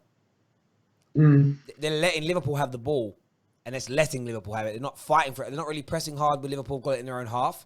They're letting Liverpool, and they're trying to counter-attack against them. That's smart, because Chelsea, for me, have been too gun-ho in a lot of their big games and left themselves exposed at the back. But I suppose you've got to do that when you're up against Liverpool's potency with man like Kepa in goal. Yes. Do you think that one of the reasons why Cho ain't starting is because you're playing this counter-attacking style today, and he wouldn't necessarily track back as much? He's faster and will be more effective on the counter, but would he do you reckon Lampard thought he's not going to do the defensive work I need for it to work? Well, maybe, but to be honest, I don't know, because we haven't seen him play that much under Frank to know if he cannot do the defensive side. Also, when he played under Sarri, the reason why he didn't play the first, I guess, quarter of the season under Sarri, because he wanted him to improve on the defensive work. He did do that. That's why he got into the team, and he was one of the mainstays up until he got injured. So this defensive side, I don't understand it. But then again, he hasn't played much to be able to say either way. One thing I would say, though, about Chelsea, haven't had a shot in the opening 22 minutes of this game so far. That would be a concern from a Lampard point of view, and no chances created yet. Salah creating 2 for Liverpool. But it is still early days, but you have the counter-attacks. So I actually feel like Chelsea will be more dangerous when going forward, although it hasn't amounted to an actual chance yet. So it's really intriguing game of chess. But I think it's been quite entertaining, actually. Because how these games have gone against Liverpool last season. We'll play well. We'll have a decent effort. The possession and in terms of chances, but we just don't have that final pass to be able to score. Well, that's why you dropped 250 odd million pounds this summer, because when once they're all fit, between Pulisic, Ziyech, however you pronounce it, Havertz, Werner, if by the end of the season we're still saying we don't have that final pass, final whatever, that's not wrong. Bad ball. So when Ziyech is back, is Jorginho getting dropped? No, Mount, yeah. Well, you'd assume so. But then that means that his Pulisic needs to come back as well, doesn't he? Yeah. It'll be Ziyech on the right, Pulisic on the left.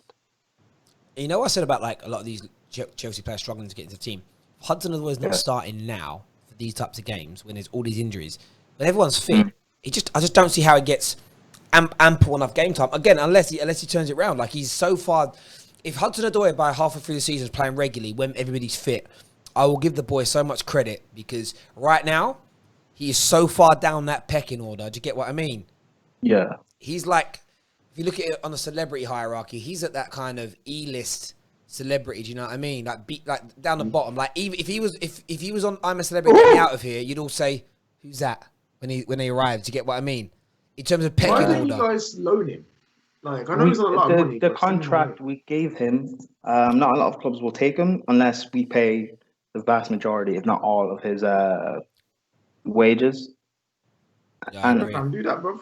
And even then, I don't know. It doesn't look good from the club, because he's been praised and thought of as this big talent and generational yada yada yada. I don't know what's worse. Like, if you've got this player that's got all this talent and never plays, or you're saying he's got this talent, we want to make sure he gets game time so he's ready for us when he comes back, and sending him on loan to a club that will play him. Like, I personally don't see an issue with that at all. But yeah, I only think I think what I said it earlier. I think what's happened is that the previous manager was desperate to keep him. Chelsea did it, and then the new manager just doesn't buy into him in the same way. Honestly, I don't think you would have bought as many attacking players as you had done if Lampard felt that Hudson-Odoi is, again, you're talking generational here. Generational talents at Hudson-Odoi's age are playing regularly. They just are. And how old is he now? 20? Yeah. 20. So It's about that age, yeah. generational talents are playing by them. Now, he could be a very good talent. This can be a good Chelsea player. But the generational attacking players at that age are playing, and he just isn't anywhere near this Chelsea side. I mean, you guys had less options than this for your FA Cup final, and you left Willian out. Not only didn't Cho start, he also didn't come on first when you had to make a substitution. That for me was telling. And I know he gets all the excuses, injury this and whatever that and whatnot, but for me, good ball over the top here. What can Kai Havertz? Good defending by Trent, to be fair, against Kai. Yo, I think someone like a Dortmund would be a great move for him. Yeah. What, on a loan or to buy him? Because Dortmund again. Either one. Like, I'm just saying that so that hopefully that means United would have got Sancho if that ever happened. You know what, I always feel like, I feel like if he doesn't play much this season, if I was Hudson-Odoi and you're not part of them plans, what I would probably look for is like a 2-year loan move. Yeah. So that you know you can put your feet under the table somewhere and you've got a couple of years with and see how things go and then see how the land lies. And there are certain clubs out there in Europe that would be well up for that. There are certain German, Spanish and Italian clubs that would probably look at that. There might even be some Premier League clubs that would be happy to go for that, who play good football. So I'm thinking sort of Southampton levels, Brighton levels. Everton probably want to aim a little bit higher. So the Wolves, but those kind of clubs, and I know for some people, he's better than them, and he is. But he could get 2 years of regular football, come back to you at 21, 22 years of age, raring to go. The thing about that is, go on. He does that. I mean, as it stands right now, Chelsea, we're more or less trying to look for a fourth choice winger. If he goes, Chelsea sign a third choice or a fourth choice. Ziyech now is like 27, 28. By the time that 2-year loan deal is done, Ziyech will be 30. Who's to say we haven't bought another winger by then? Well, you don't know, do you? Maybe you have a bit of backup. The point, I'm just saying at the end of this season, if he isn't playing regularly, he has to start thinking about his career, because if he gets to 22, 23 and he hasn't started to play 40, 50 games a season, he's never going to make the grade that his talent suggests that he has. It's almost impossible then. You haven't done enough. You don't want another Ruben. Like, I think Ruben Loftus-Cheek would have been good for another loan move out. No, but it's different with Ruben. His injuries have affected his growth as a player. Yeah, but he still wasn't getting, before the injury, he wasn't getting as many minutes as, again, the way that, it's all about the way they spoke about, right? If Man United fans were gassing up Greenwood and he weren't playing ever, by the way, he's only just, he's not even 19 yet. Like, he was 17 when he was being gassed up. A lot younger than some of these other players we're speaking about. They'd be like, well, what's wrong with him if he ain't getting played? I always remember when we were gassing up Ravel Morrison all those years ago and he weren't playing. It wasn't a technical issue. There was, United fans every week were like, why has he not been put on the bench yet? We had injury problems and he ain't even on the bench. It's because there was something wrong with him. Like, in terms of behaviourally, there was issues. And I'm not saying there's anything like the same with Hudson-Odoi. I'm not making any accusation. But there's something that Lampard don't see in him. There was something that made the whole of Chelsea Football Club kind of delay on a new deal. And it feels very much like Sarri was the guy that pushed for it. But then obviously that didn't end well. But we'll see what happens with him. We know he's talented. There's no doubt he's talented. That cannot be denied. But it'll be interesting to see how things sort of progress and move forward. Do me a big favour, everyone who's tuning in. Smash that like button. Hit the share button as well. We're now over 300 new subscribers during the stream, which has been amazing so far.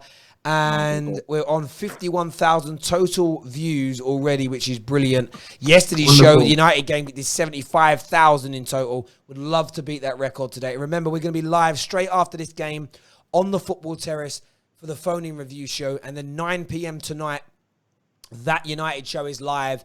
And Aaron and the boys are going to be absolute. I can imagine what that show is going to be like tonight. So make sure you're tuning in. The Football Terrace there all day, every day for you, with lots of football content.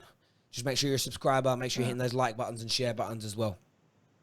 Yeah. You were going to say Sorry. Yeah, you were going to say something, bro. Yeah, no. The one thing I'll say though about Callum Hudson-Odoi, the Chelsea fan base, the fact that he's not playing, I think it's weird that there's no criticism on Frank, because when it was with Sarri and Callum was being talked about as this talent, and he wasn't starting at the start. He wasn't playing at the start of the season, and Chelsea fans were on his neck that he was putting in all these brilliant performances in Europa League group stages. He's not playing, yada yada yada. What's the story? Because we were playing Willian and Pedro out wide, and we know how the fan base is about them. Then he got in. Then there was all this praise with Sarri. So why isn't there the same type of criticism towards Frank? Because, listen, we spoke about this yesterday. Why do you think? Are you asking that question? Why do you think that is? I don't know. Maybe because Frank, people are looking at Frank like he's a legend as a player. But in terms of management, I think you should take that out of the window. I think you should look at it from an unbiased point of view and be real about how things are going.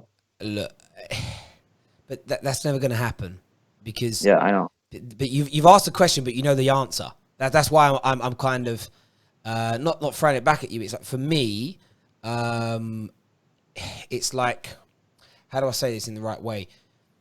Because of how much love people have for Lampard, they will look past any. It's like they'll ignore those problems. Does that make sense? It's a bit like a lot of your academy players.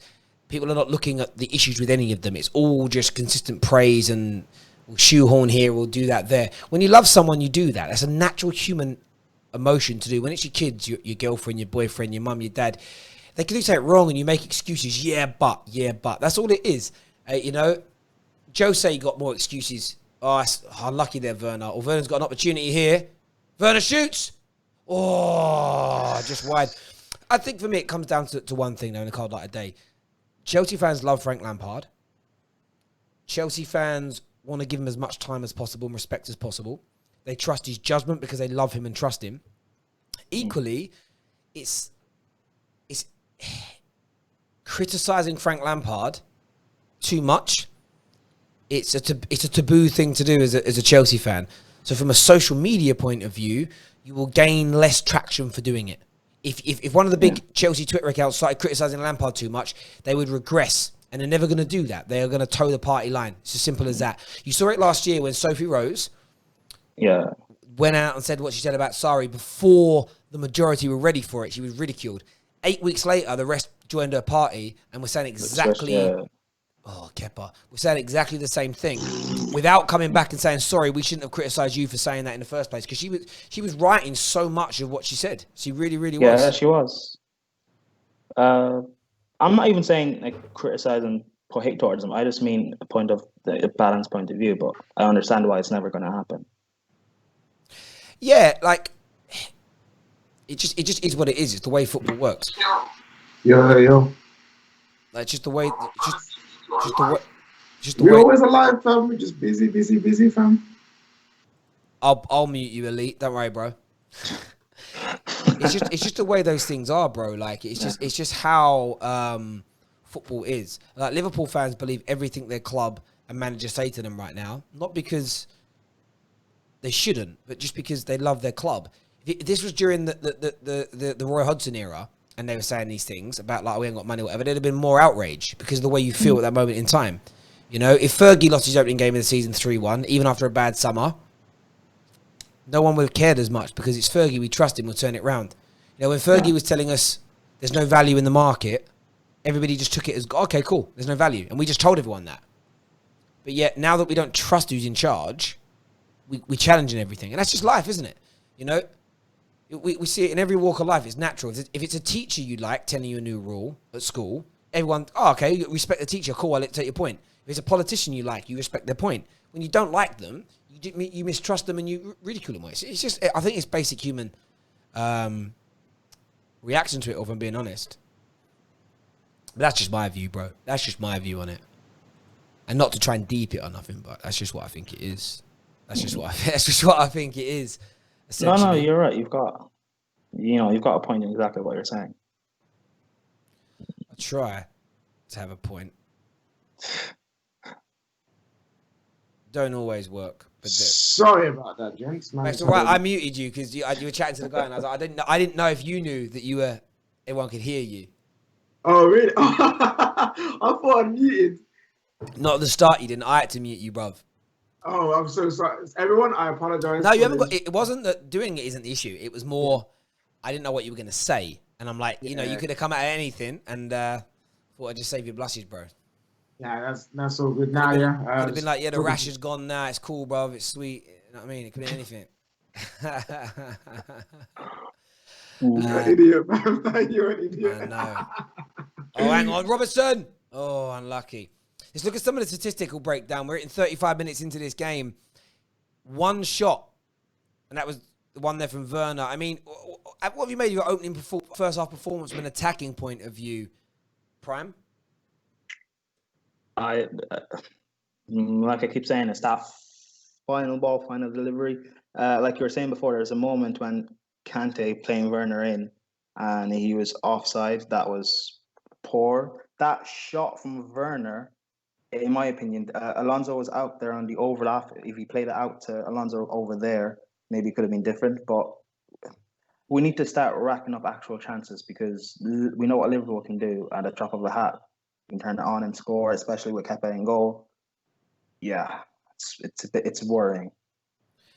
Yeah, you've lacked potency. There's been a few little moments from Werner, but overall, the pray for the rivals thing right now looks crazy. And right now as well, Fabinho has got Timo Werner well and truly in that pocket, bruv. The pocket is zipped up. Do you know what I mean? He's pulled his jumper down over it. Like, you ain't getting that wallet out. Here we go, another counter-attack, though. Kante holds on to it too long and plays it. Kai Havertz looks offside to me. Squares it. Werner! Oh, what a miss by Werner, though. What a miss by Werner. Oh, my God. Oh, he doesn't miss chances. He doesn't miss chances. Oh, it's probably offside. However, we'll see. Yeah, he's offside anyway. But Werner, oh, what a miss that was still. Look. Oh, it's awful. You're not getting many better chances than that. You Lingard in disguise. Oh, you Lingard. Oh, you Lingard. Oh, you Lingard in disguise. Come on, Werner. You're not Firmino, man. Come on. You know what's funny, yeah? Ever since the Football Terrace started with these mixed shows and everyone's got their own little prop and stuff. Obviously, the Avengers have been a bit dead, and praying for your rivals is working too well because they're playing well. You know what I'm saying? And you, man, ain't looking good, fam. You need to pray for you, man. Pray for yourselves. And do you know the irony of the whole gelling factor is most of the new signings aren't out there yet. Like, this is last year's team. There should be much more gel than this. But right now, this is, instead of looking like a nice Matt Clay look on your head, looking classy, dry, it looks like 1994 wet look. Do you know what I mean? That might be lost in you, man. But trust me. Yeah, it definitely is, fam. Nah, there's a lot of things that you guys say that's lost on me. So. Yeah, that's not due to age. That's just because you live in your bubble, fam, and you love it. Like, yeah. So, wet look gel. Like, so when you got hair like mine, you put wet look gel in your hair. It just looks janky. It looks very council estate. It looks very nasty. Trust me. I'll show you some pictures of how nice Matt Clay kind of hairstyle product looks compared to 99p Happy Shopper wet look gel. I told you, these man will be Gel FC this season. Yes, mate, you are. Happy Shopper gel, bro. That's what you're at. I know it was offside, right? But that miss there from Werner was absolutely diabolical. Yeah. But literally, even if you're offside, strikers, you need to finish every opportunity you take. Because we say it's offside, but how VAR and all that is supposedly working or not working. Well, you never quite know. You never know. You don't start. Yeah, imagine he misses and goes, it was offside, and it turns out it wasn't. Do you know what I mean? Free kick here. Because right now with Timo Werner, what I'm seeing isn't Timo Werner. What I'm seeing is Timo Morata. That's what I'm seeing right now. You can turn it around, but right now I'm seeing Morata. Oh, to be fair, it's true because Morata, we're getting the good spots, missed chances, and always be on his arse. And in fairness, Morata in his opening couple of games looked good. I remember thinking, he scored that amazing header against United as well. In his early days, he looked like a signing. So did Lukaku. Lukaku, I think, scored 10 goals in his first 10, 11 Man United games. I remember thinking, Wow. You've got a striker. And then he went about 20 games with not scoring. I was like, oh no. I know the worst thing he did was in his second season where he went to control the ball and he trod on it and he nearly busted his knee. Yeah, he almost injured himself. Kai Havertz crosses to no one. It was actually a good cross from Kai Havertz. No one attacked it, to be fair. I keep saying at that time, if Morata had went to United and Lukaku went to Chelsea, would have been better signings and deals for both clubs. No, it would have been better for you, Morata for United. For what Jose wanted, wouldn't have worked because Morata was always on his arse anyway for Chelsea. But was he not your number one target? No. At the time, yes, but doesn't mean he would have been good. You know what I'm saying? Do you know why? Why I think it would have maybe worked out better is that it was weird because Jose wanted Morata more, and Conte wanted Lukaku more. To a point where, you know, I always remember reading about this, and I so hope it's true. It might come out in a book one day. Do you remember when Morata signed for you? He had the red hair dyed, and he obviously shaved his head off, right? Man dyed his hair red, ready and everything, and then he ended up going to Chelsea. That's what I mean by morality killer. When you bring a player to your club that doesn't really want to be there, and I actually was happy that Sanchez come out and admitted that he straight away knew he made a mistake going to Man United. It explains why it was so poor, and it should. However we did that deal, and we know how we did it, we need to refrain from ever doing that again because sometimes you need players to speak up. You'd love Morata to come out and say, I should have just stayed where I was. I didn't want to go Chelsea, and I did it because for whatever reason, and it was the worst mistake. I love Chelsea, respect them, but I shouldn't have gone there. You know what, I think Morata was just desperate to get out of Madrid because he was not getting games. Like that's his first choice, yeah. And he wasn't first choice. And I understand why he left, but yeah, it's a bit mad how like both players were the targets for the other team, and then they end up going to the opposites. But yeah, with Morata, him at United, Jose wanted a target man, and that's not Morata. Like Morata is very, especially in the Prem, he was very weak and very like he was always on the floor. That is true. If you think Lukaku's on the floor too much, then Morata would have been peaked for us because he literally would have been a target man. Yeah, no, I know. It just makes me wonder why. I understand that. I just sometimes feel like you never can't know with signings, as I say. Like a lot of people were, with Man United.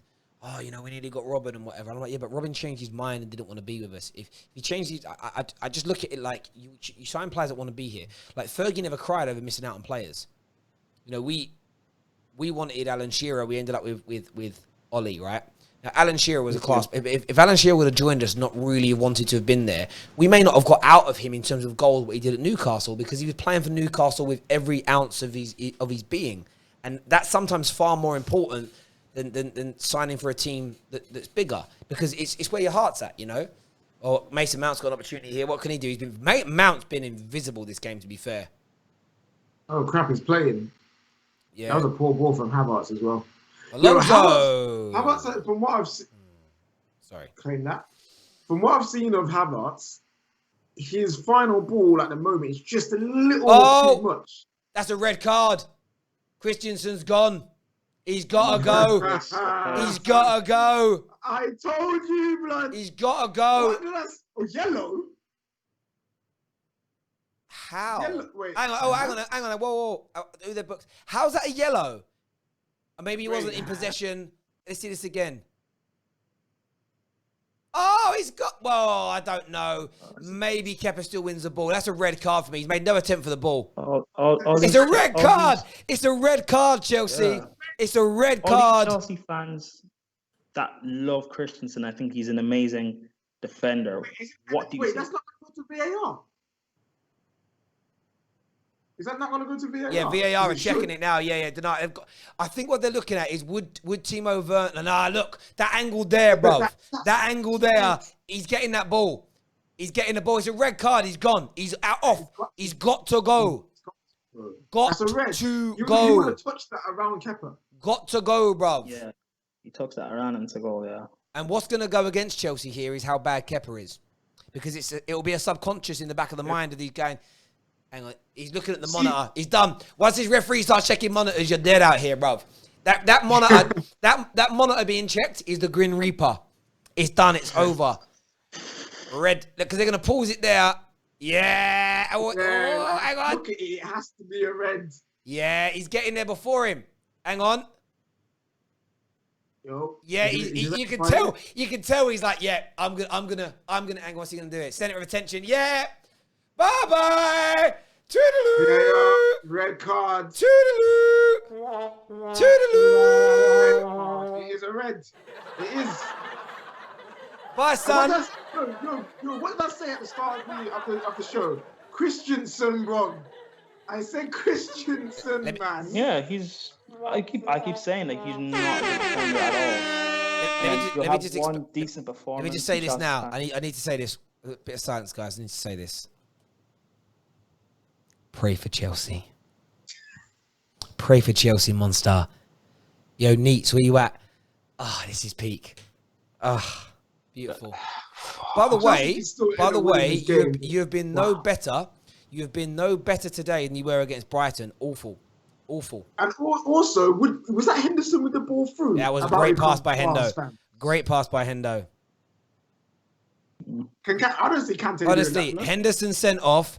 Biscuit fingers in go. Timo Morata up front. Honestly. It's a madness. Just at halftime as well. Just before halftime. Ooh. No, that's actually a good thing, because you can go and regroup a lot easier than if it was in the middle of the half. Can we? Second half, they bring on Thiago and they're more potent. Yeah, but like there'll be no frenzy, because you'll be out there knowing you've got 10 men or 11 men or like 9 men out on the pitch. Chelsea. I'm just tweeting this. I'm going to tweet this every game these things happen, but I'm tweeting Kai Havertz or Andreas Pereira. I'm just putting that out there, bruv, because so far... Stop it.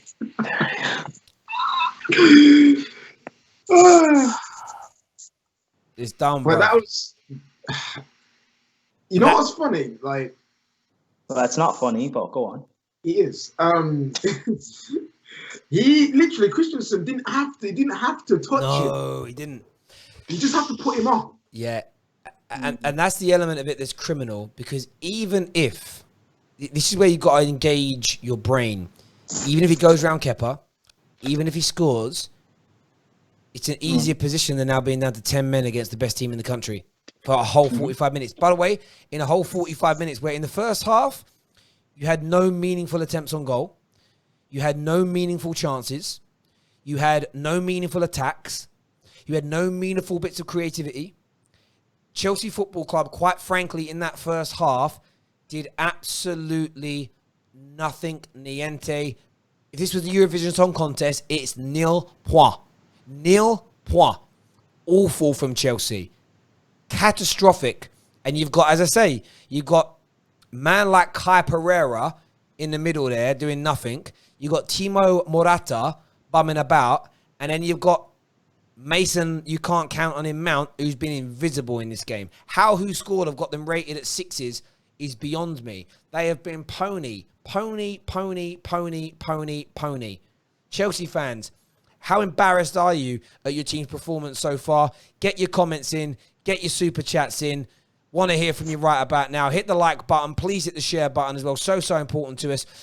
Beast Titan here says, Werner had an attempt on goal and stopped to make a pass. For F's sakes, thought that was offside. What? Yeah, it was offside, but he still missed a sitter. Red United here says, Monster, where are you? Kepa will be so happy to see you model his jersey. Remember, that's true. That's true. What's the bet? Remember, if Chelsea win, I think Red United are going to be donating like £200 to the show.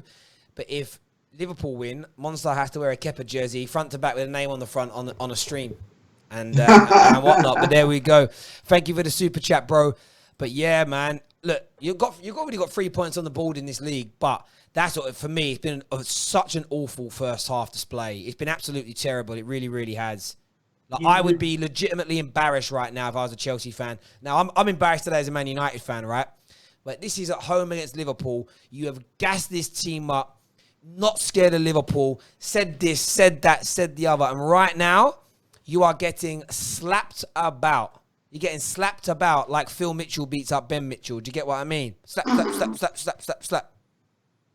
Brock, get your comments in now, ladies and gentlemen. We want to hear from you right now, live on the Football Terrace. I mean, I wouldn't even break. Go on, mate. Go on. Sorry. Yeah, I'm about to say they need something different now. The Mason Mount thing, he ain't the one. He needs to stop playing these midfielders out of position. I'm sick of it.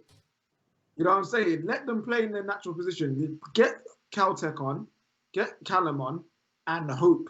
Because that's all you got right now. Because if they bring on Thiago just to control the tempo and wear you guys down, it's over. Frank isn't going to bring Callum on because if Callum doesn't start when it's 11v11, what makes you think when it's 10 against 11 he's going to come on? Because you guys are going to need that outlet now. Yeah, but from his point of view, it's going to be like, oh, we're a man down, Liverpool, easier to break us down, we need hard workers, yada, yada, yada, man stays on. I don't know. So you need to take that risk because, like, right now, that's what you need. You need risk takers. You guys have been very bland. Very bland. And it's been very easy for Liverpool. And you've been defensively good, I'll say that, because obviously you haven't been carved open too much. But the one time you have been carved open, your defender gets sent off for no reason. So he needs to take that chance now. Bring on another centre-back and bring on Callum for an outlet. Prime, I've just sent you, and I've sent you, KJ, the link for the remember, live after this game, ladies and gentlemen, on the Football Terrace, the phone-in review show will be on. I've sent you boys both the link. Share that in the group with the proper people. Yeah. Not the non-proper people. Chelsea own here said, always thought we bought another Morata in Werner, just pace, nothing else. That is what a Chelsea fan has said. Wow. Leave Werner alone. Another comment here said, Chelsea are bad. 4 players gone, but slightly better than Manchester United. Listen, bro, don't get into this dead responses of going, but we're better than you. No, your expectations were to challenge for the title. Every Chelsea fan, and I will read this out now. I'll read you every Chelsea fan's season predictions on the Football Terrace. Let's go for it. Monster, Chelsea first, Liverpool third. Okay? We have... Whose name is that? I actually can't read that name. We have Kai, Chelsea second, Liverpool fourth. We have David, Chelsea second, Liverpool third. We have Anita, Chelsea second, Liverpool third. We had Jem, Chelsea second, Liverpool fourth, as examples.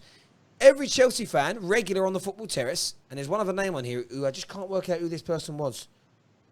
Why don't I know that name? Who put? I put mine Liverpool second, based on if they get Thiago or not. Yes, so that is you. That is you. Sorry, yeah, you did, and you put Chelsea third. Point I'm making is every single Chelsea fan predicted you finish in front of Man United because you think you're better than Man United. So saying, well, we're better than you is a nonsense, weak response. Today is about Chelsea. Today is about you all giving it the big one before this game. And you have so far been absolutely atrocious for a team where you're telling everyone to pray. We are telling everybody that we're coming for you. We're going to do X. We're going to do Y. We're going to do Z. So poor today.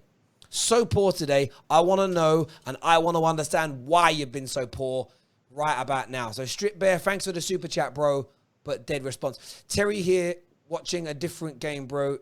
You're saying absolute nonsense. What do you mean I'm watching a different game? I'm showing you the facts on the screen. You've had one shot and it trickled wide. Chelsea have created nothing in this game.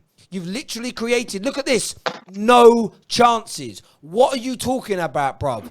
You're a whole half into the game and Chelsea Football Club have not created a single chance. And this is the team who you've said are going to fit every single Liverpool fan on the Football Terrace, Chelsea fan, barring Prime, has said that you guys are finishing in front of Liverpool this year. Not one chance. And you've got nearly £200 worth of talent between Kai Havertz and Werner. Valuation, not purchase price, up front for you today. And Mason Mount, that you man rate. Not one chance. Don't give me that it's been a good first half. Nonsense. Listen. Awful. I'm going to say this as well. One of the reasons why your Chelsea attacks have been breaking down is because Kante is not a box-to-box midfielder. He was in so many good positions to play the ball, and because he's not used to it, that's not his thing, he would delay the pass and the attack would die. So when people are telling me, oh yeah, like he can play this box-to-box role, that's why, no, he can't. He's not a box-to-box midfielder. He's a DM. No. So what needs to happen is this. Frank, take off Jorginho. Put Kante in the midfield and whack on Callum Hudson-Odoi so you got some pace on the counter-attack. Because Jorginho, what has he really done? No, we need to bring on a centre back first. Tomori's on the bench, so Tomori's on the bench as well. Why you at take off Havertz, fam? Why is Coleman? Tell me what he's done, please. It's just it's so poor. I mean, you look at if we actually go now and have a look at Chelsea's bench. Put it up on the screen so everybody can see. Right, let's have a little look at this bench here. So what we got here? Obviously, Willie won't come in. You've got Olivier Giroud. You've got Aspie. You've got Barkley, Hudson-Odoi, Abraham, Tomori. So Tomori and the goalkeeper are out. For me, I would look at Olivier Giroud. I would take off Mason Mount. I'd go 4-2-3-1. I'd stick Kovacic and... Oh, it's hard here. No, you can't do that. No, remember they need to go 4-4-1. 4-4-1, yeah, like that. That's what we're going to have to do. But Giroud, Barkley... I would take off Kai Havertz for Ross Barkley right now. Right now. I would take off Hudson. I would bring on Hudson-Odoi for Mount as well. That's the first two that I would do. And if Timo Morata hasn't done anything by 65 minutes, then I would bring on the best striker at Chelsea Football Club in Olivier Giroud. That's what I would do. Who are you filling that centre-back gap now then? I forgot about that. So that's the first sub. So for Tomori. No, no, Aspie. I'll bring on Aspie right now, put him in there in the centre-back role, and you've got to take off Kai Havertz or Mason Mount. One of those two's got to come off. Got to come off, in my opinion. Someone saying Tomori. Some people are saying Tomori's coming on. Maybe he is, but I would go with Aspie. That's my personal opinion, but we'll see what happens. But Chelsea are in absolute bits going into this second half. I want your score predictions. What do you think's going to happen? Hit that like button, though, please. Nearly 2,000 people watching, please. Really important to hit the like button. Give it a bit of a smash. Get your super chats in as well. Want to hear from you all. The normal one says pray for Chelsea. A lot of people saying it's Tomori that's coming. I don't have the commentary on, so I don't know. Matthew here says they should play 3-3-3. That's true. They are playing 3-3-3. I said 4-2-3-1. They've got a player missing. I forgot about that. All I'll say is this. We're now a man down. Liverpool, come beat us. A draw is not good enough. Come beat Chelsea. That's all I'll say. You're flipping it. He's trying to flip it early. Come beat Chelsea is all I'll say. He's trying to flip it early. You're the best team in the Prem, one of the best on the planet. Listen. I've seen so many Chelsea fans before the game be like, oh, wow, we haven't got our first team. So, Liverpool, you have to beat us now because they know that their gas has got them into a position, bro. Yeah, but KJ, I'm not Chelsea fans. My whole thing has been Liverpool are the favourites. I don't care, bruv. You're part of them. You're one of them. Back your man, innit? Listen, for me, you guys have been cashing checks, right? You've been cashing checks that you don't have the bank balance to cover. You know what I mean? You've been issuing these checks to people. Oh, there you go. There's £100 for you, bruv. You want to borrow £1,000? There's £1,000. Listen, I'll give you that 5G you want, bro. Yeah, you can have that money. Everyone's cashed it in. Everyone's getting phone calls now from Barclays. Like, yo, what's going on? Yeah, sorry. So that check you gave us is bounced 3 times. What do you mean bounce? How badly did it bounce? Well, right now, we're watching it orbit the sky. It bounced that hard. You guys are shook, bruv. Bounce check FC. That's what I'm going to call you. Bounce check FC. It's their bounce check. Someone here said, I'd like to see that. Yeah, and this is also one thing Chelsea fans did wrong last night. They bantered me after we lost. I get why. Learn this, David. You might still win, by the way, and it'll come back and bite me in the ass. Learn this little thing now if you want to become a YouTuber. Before slagging off, if you're playing last in the weekend and your rivals have lost the game, don't mock it until after your team's played. Because trust me, one of the most painful things you can do is laugh at a rival losing and then lose that same weekend yourself. That's why Arsenal fans were quite quiet when we lost to Palace, because they were like, all right, we've got to go out there now. Then when you win, then you throw that smoke. Mm-hmm. But right now, Chelsea fans are going into the second half so scared, isn't it? I can feel the fear amongst Chelsea fans. Proper. And do you know what's mad, right? Their response to me bantering them is to show me pictures of Zaha. How's that going to make you feel any better? You said, listen, we know what we are. We know what the position that we're in, fam. Like, It is what it is. You know what I'm saying? So what, bro? This is your team now. We're talking about your team. Bruv, the response I got here on my tweet of Kai Havertz or Andres Pereira, this is the best response I've had. He said, come on, mate. Is Pereira really that bad? Wait, listen. Christensen or Lindelof, blood. I'm taking Lindelof over there, fam. Oh, yeah. Lindelof is better than Christensen. No, Lindelof ain't giving that. And Thiago's coming on. Oh! Thiago, now, you're dead, bruv. You're dead. No excuses now, Liverpool. No, Prime, I'm not letting you do this. You're not flipping this, bro. Allow me. No, I'm backing my team, but again, I'm backing my team. You're not backing. I'm backing my team. You're not backing your team. You know, you right now are thinking, how can I switch the club I support? How do I get out of this mess that I got myself into? No flipping here, fam. We're not Flip FC. Back the team. You got to come out guns blazing and say we'll still beat you with 10 man. Yeah, Frank, you got something up your sleeve, man. Do something. There we go. Oh. We can say, me and Terry can say, Liverpool, there's no excuses now. You have to win. You know what I'm saying? You can't. You're a Chelsea fan. Yeah, Tomori is coming on. That's the right shout there. Oh, wow. I'm saying Jorginho because he's too slow. He's going to be too slow in that defensive role. Like, if they get past him, it's going to be peak. Yeah, no, I hear that.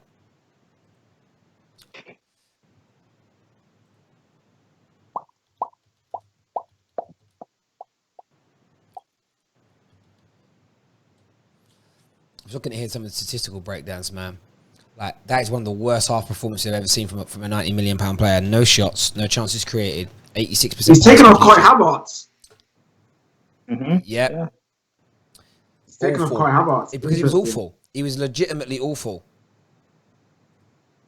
Did anyone expect anything different? Yeah, I thought you would have kept him on. He's your £90 million man. No, personally, I would have taken off Mount. Well, he's not going to do that either, so... We're going to have to do a time check again. I'm seeing Thiago right now. He's just walked over to the bench asking a question. What are you seeing, Prime? Yeah, I'm seeing Thiago with one of the Liverpool technical people. Yeah, I think... Oh, now he's talking to Klopp. Yeah, that's where we're at. We should be just still be in the same place because we haven't got changed. Oh, no. They're taking off Henderson as well. Yeah, but listen, man, this is always going to happen. I've been waiting for this, right? I think Henderson is going to be the biggest casualty of Thiago coming in because he's the least talented of all those players. And why? We'll see what happens. I like Henderson, but he's the least talented, and that's why I think it's great he won Player of the Year last year because I think he's going to be the one that we see phased out this year. Kai Havertz's first half versus Liverpool, no chances created, 86% pass completion, 0 shots, 0 dribbles completed, £90 million man dragged off at half-time, woeful. Got to be tweeted, man. Rack, is that Rack you mentioned there, Prime? Yeah, Rack. Yeah, Rack's cool. Yeah, Rack's always fine, 100%. Yeah, I'm Second half kicking off now, ladies and gentlemen. Make sure you're hitting that like button, share button, retweet button. What a second half that we are going to have in store now. What a second half. Let's go, baby. Here we go. Okay. I'm at 45-10 right now. What are you at, Terry? Same. All right, cool. We're all synced up. Go down on hot mic as well while you're at it. I'm not using that at the minute. All right, no? Yeah, I'll tell you off air about why. Okay. So excuse me. All right. Here we go. I'm eating these things. I had like 5 today, these vocal zone sweets to help my vocal. I don't know if you guys realised yesterday I really damaged my vocal cords doing something stupid while live streaming. Like they're swollen today. I went and had them checked this morning by a doctor. because I was really worried because there was like lumps in my throat, and he just said they were so swollen. I looked like a hamster this morning. My neck was out here. I got that angry. I made my neck swell like this. So he just goes take them and he gave me some anti-inflammatory tablets for him. Because I love Thiago, but he's a smart guy that only goes to the team he knows he can win a trophy at. He loved Man United and wanted to come when we still had the glory, kind of. He wants Liverpool, smart man. Listen, there's nothing wrong with it. I know you're not slagging him off for that. I think that is fair. Like, why would Thiago want to go to a Man United team that are 2 or 3 years away from getting to Liverpool's peak now? It would make no sense. Unless they were paying him silly money, but what Thiago... Or like, the only sense it would make is that, or if he was genuinely a Man United fan growing up. Yeah. Like, he had true, like, I've always wanted to be there, yeah. But he don't, because he also knows playing for Liverpool. Here he goes. Go on, Thiago. Whoa, look at that pass! You're just going to gas up every simple pass man makes, isn't it? You know what, yeah, Kaya hasn't done too bad this game. He hasn't done anything special, but the defense is worrying. I didn't know he was playing. But then Chelsea didn't do anything, so maybe he nullified them. So, yeah, he done well. You can already tell by the start of the second half, this is just going to be backs to the wall, bro. Backs to the wall. Do you know what, Chelsea fans, because I posted those comments, are like, why are you so obsessed? Because he's a £90 million player. And he just dropped one of the worst first half performances I've ever seen in my life. Fan bases, man. Stop getting triggered about stuff. And these are the same fans that were sending me pictures of Wilfried Zaha last night, and they can't take it back. I'm obsessed. I am obsessed because I love my rivals, bruv. La, la, la, la, la. Play. The pass by Thiago.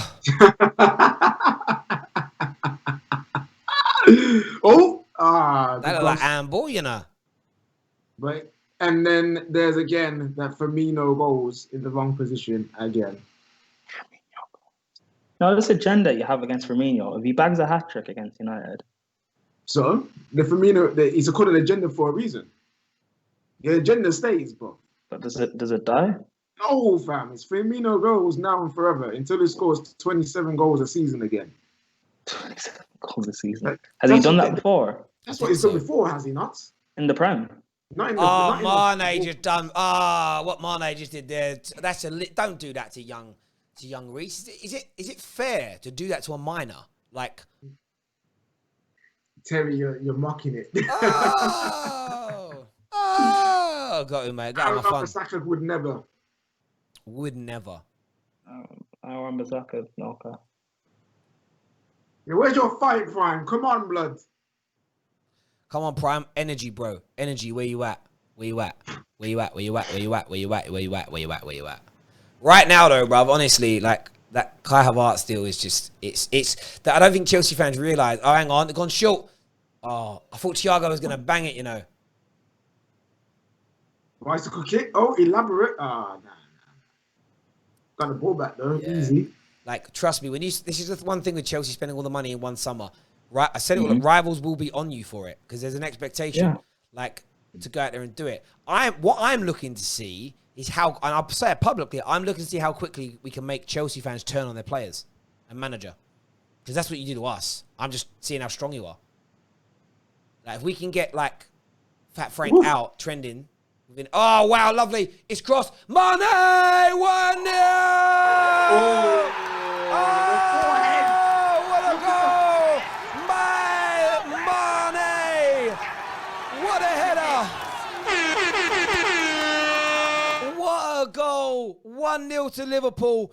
It took exactly 5 minutes into the restart. Look at this here. Trent, lovely ball inside to Firmino, goals.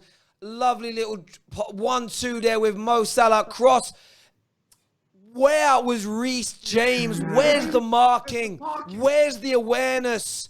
He let his man get away, not concentrating like Luke Shaw yesterday. Bang, 1-0. Liverpool going front. Chelsea go behind. Pray for Fat Frank. Pray for Chelsea. Pray for the bank balance. You cannot let a man with that kind of forehead to be free in space for a header. It's made for it. There's a reason why his hairline is so far back, and that is why. Yeah, Mane's not bald. Mane shaves his head like that for the grip. Do you know what I mean? Oh, wow. You right, Prime? Still this. You right, Prime? You right, Prime? I don't want to speak because I don't want to Speak. we don't curse on this channel, so I'm trying not to speak. Don't need to curse, fam. Just speak your mind. Speak, Prime. Don't do that to me. That's for Rams. Don't do that to me. Oh, Frank, you got it so wrong give it away into the box. Oh, you are gonna get absolutely slapped here by 3 or 4 goals. It's gonna be like Old Trafford all over again. Firmino, Genie, slightly over hit the trim. Oh, that's a good tackle in there in the back. I'm not sure. I think that was Tomori. That was a good tackle from Tomori. To be fair, what can you do, And Chelsea? you know what's crazy? Look at the run. Look at the run. Oh, Robertson, what are you doing, fam? Up until we conceded that free kick that started that whole passage of play and then the goal, I was gonna say that we're doing okay, and then this happens. And how many of the Chelsea boys are not going to come on to the stream? Do you reckon? No. They all have to come on. Nah, they're coming on. Don't worry, they'll come on. Our lads, our group, and Anita, they're not weak, so they'll be here. Don't worry. A comment from Red United says Monstar Neil Kepa jersey 1. Brian says good goal by Mane. It was a good goal. It was a good header. See what he did really, really well there, Mane. He peeled off and got away from Reece James. I think Reece James's adolescence and youthful exuberance and lack of experience. He just stopped concentrating for a second and then he's nowhere. All you've got to do there, Reece, is stay with Mane and don't give him a chance to head it free. It's easy. Awful defending. Yeah, Firmino goals can't get goals, but his assists are pretty good. I will say that. That was a really good ball.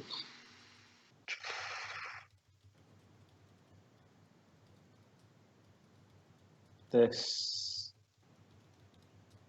Oh,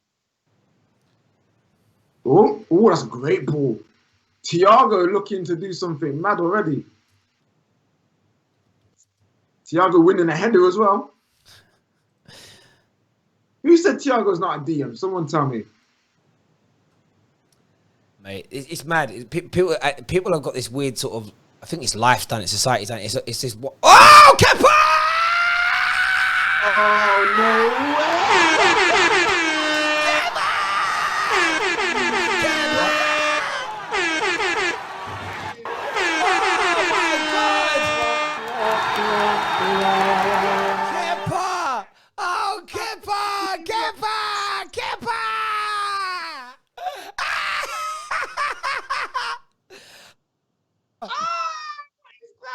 What is that? Oh my God. Carrick. Oh my God. Oh, look.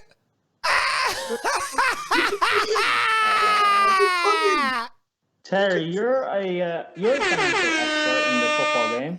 Do you know what the implications would be to terminate a player's contract? Yeah, you got to pay it off.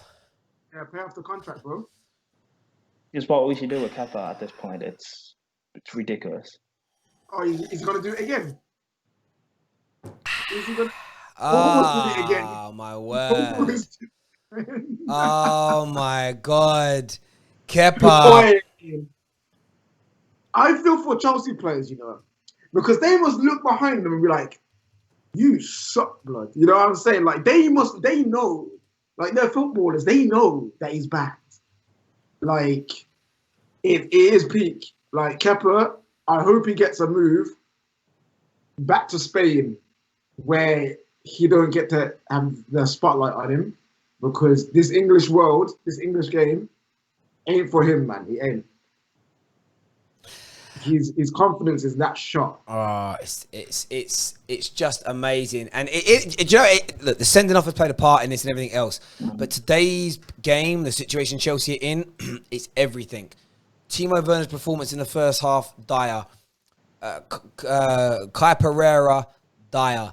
Mason Mount, bruv. Mount suggests hill, like a mountain, beautiful, something to accomplish. Man is like a grassy knoll. Do you get what I mean? He's awful. You're going to get popped, man. You're going to get popped now, bruv. Some more super chats here. First one from Red United. It says, Monstar Nil, Kepa 2. Absolutely. Zane said, Latimus, you are being terminated. Future is not bright now. You don't need those glasses on now. There we go. Zane, missed you, bro. Missed you, bro. And let me say this now. Chelsea and Kepa have saved my weekend. My weekend feels better now. And here's the thing, all right, someone just posted in the group chat. Is Mendy even better than Kepa? No, that's actually the funny thing. He's not. Not by much. You guys have let Emi Martinez go to Aston Villa for like 15 million. Romero as well, don't forget that. Romero is available. He might go to Spain for like 8 million. You're spending 25 million euro on a guy who's called Mendy and plays in goal. What kind of Mendy are you, fam? Name me a Mendy that you know that plays in goal. You must be bad, fam.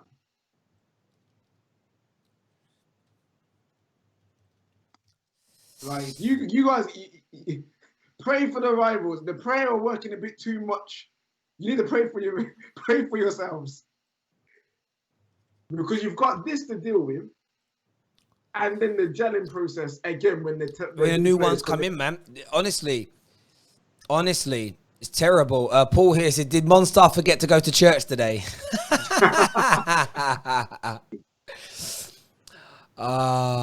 Churches are closed, but you can catch them online. So, you know why it's bad? Because you can see him coming. That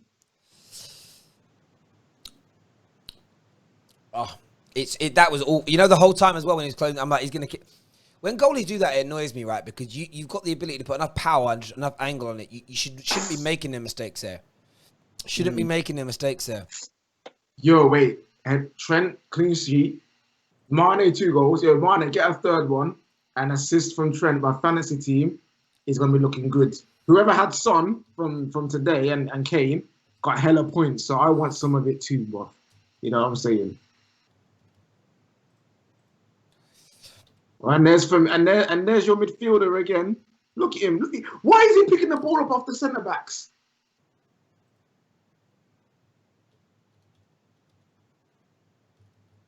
I'm telling you, predatory box-to-box midfielder. That's what he is. Okay, this is good play. Werner with afterburners. But Mason Mount taking too long to give him the ball back. Oh, played. Why is Kante there? We've got to understand, right? This Liverpool team were awful in that first game. Like, legit awful. Oh, hang on, guys. We're going to be switching screens in just a little moment here. Bear with me a second.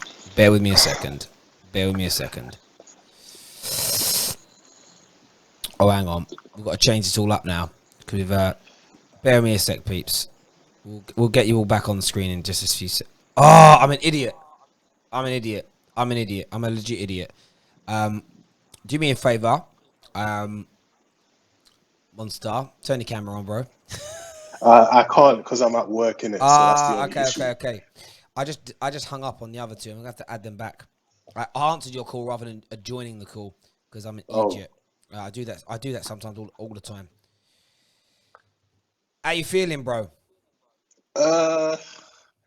Everyone, jokes out. Get your jokes out. It's all right. Pray for Chelsea. You know what I mean? They're the better team today, and I'll concede that, man. They're playing. They're class. Obviously, the red card didn't help us as well, but I'm not even going to make an excuse. They've been better, man. Kepa is garbage, as we've all been saying. We still don't know why he's playing. We don't know why he's not starting Callum Hudson-Odoi, not starting the winger. Obviously, I've been watching your video. I don't want to go in on Kai Havertz because I don't think he did that bad. I don't know. How do you feel? From my point of view, it's more just a case of like, I thought he was invisible, bruv. Like legitimately, and I'm not even trying to throw salt here. I legitimately thought that he was just invisible in that first half. He didn't do anything bad, but he didn't do anything. Does that make sense? But I get what you mean. But I saw like a lot of times where he makes some certain runs, and Werner did the same thing. I see him making runs off that, high press Liverpool are making, and I'm not seeing any midfielders, giving the service they need. Do you know what I mean? If we had maybe a Declan Rice. No, not Declan Rice. Like I wanted Thiago. You know what I mean? I wanted Thiago, man. But listen, I will congratulate Liverpool, man. This is class from them. You know what I mean? Even though when we're at 11 men, it was still 0-0, but they're playing well, man. They're You're a monster. Do you know what one of the issues is? Before your games, you can call the ones that are going to be making the mistakes. We said Kepa and we said Christensen, and both of them have cost you this game. Do you know what with Christensen? Yeah, sometimes you've always seen people say sometimes the defender should take one for the team, if you get what I mean. So, as someone who's played as a centre back, I've heard that a lot. Take one for the team. Do you know what I mean? Yeah. So, Monster, in that situation, what would you have done then? Yeah, see, I'm go on, taking Monster. him out. I can't lie. I'll take him out. See, for me, that's where it's wrong. See, I think if it's the 85th minute and it's 0-0 or you're winning, then you do it because it's a free kick. But at 45 minutes, where you've got to go a whole second half against the best team in the country with 10 men, you can't take that risk. Or if you're going to do it, if you'd have made a slide tackle, it wouldn't have been a sending off. If you make a genuine attempt for the ball, finesse a slide tackle and take him out, it's dumb. But the thing is, look, Kepa made a mistake. Christensen did. But in my opinion, Mason Mount, Timo Morata, and Kai Pereira have been awful in this game. Although this run here from Werner looked... And by the way, Fabinho has ended Timo today. And it's just, this is the thing, integration. This is the one thing I said all along, right? It's going to take you time because these players have got to get used to that pace. They've got to get used to the league. They've got, it's just got to take time to gel. Plus, everyone starts the season in different ways. What I would say about Liverpool, I don't think they've been scintillating today. They haven't. You have just been really poor. Remember what Leeds did to them last week? Now, people can't tell me Leeds are better than Chelsea. Do you think if... Okay, let's look at when before we had the red card. It was pretty much equal, if you get what I mean. It wasn't that much. But you had one shot, brother, at home. Well, how many shots did they have? 6. How many on target? I'm not sure about that, but they also created 5 chances in that first half. You created none. Like, that's my point, bruv. Like, there was a gulf there. You went counter-attack, but you couldn't counter-attack. You won the ball back, and then you kept on... I'm just saying, I thought you were really, really poor today. The sending off then made it easier for Liverpool. And then when they brought on Thiago, I just was like, no, that's it now, because they are already got an extra man and Thiago. But when you bring on Thiago anyway, it's like having an extra man. But he's actually got the... It's a madness, bro. And I'm not going to lie, I just... Lampard's team selection, man, it's just... And he's brought on Milner now to shore it up. You see, this is, what this is here? For all the people that keep saying Werner should play on the left, stop lying to you. You've seen it today. It's not happening. He's not a left winger. Stop this agenda. Because you want to get Tammy and Mount in there by fire, by force, by every means necessary. And just play these players in their rightful position.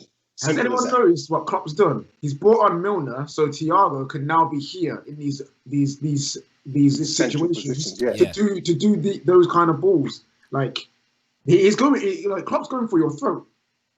Like he's on your neck. He should because he's on your neck. Lampard is Lampard took a dig back at him as well. So they should 2-0 is not enough. If you ask me, just destroy us. Because I want Lampard to see what he's doing wrong, because he's done his team selection is wrong. He did it the last game. He's done it again. Yeah, he needs to. I get that. I get. Oh, Firmino just done him. Oh, they're in again. Oh, it's a good save by Kepa. It's a good save. Ronaldo. See, do you know what's mad as well? The way you guys gave it to the Liverpool boys about Firmino. I think Firmino's had a great game. He hasn't been the guy with the final ball, but he's been in. And by the way, the video of Anita saying that Lampard sussed out Klopp. That's gone viral. Well, that had done 10,000 views up until 5 minutes ago. It's now done 27,000 views. Yeah, they're coming for our necks. Oh, hey, listen, Monster, bro. I saw DT retweeted it.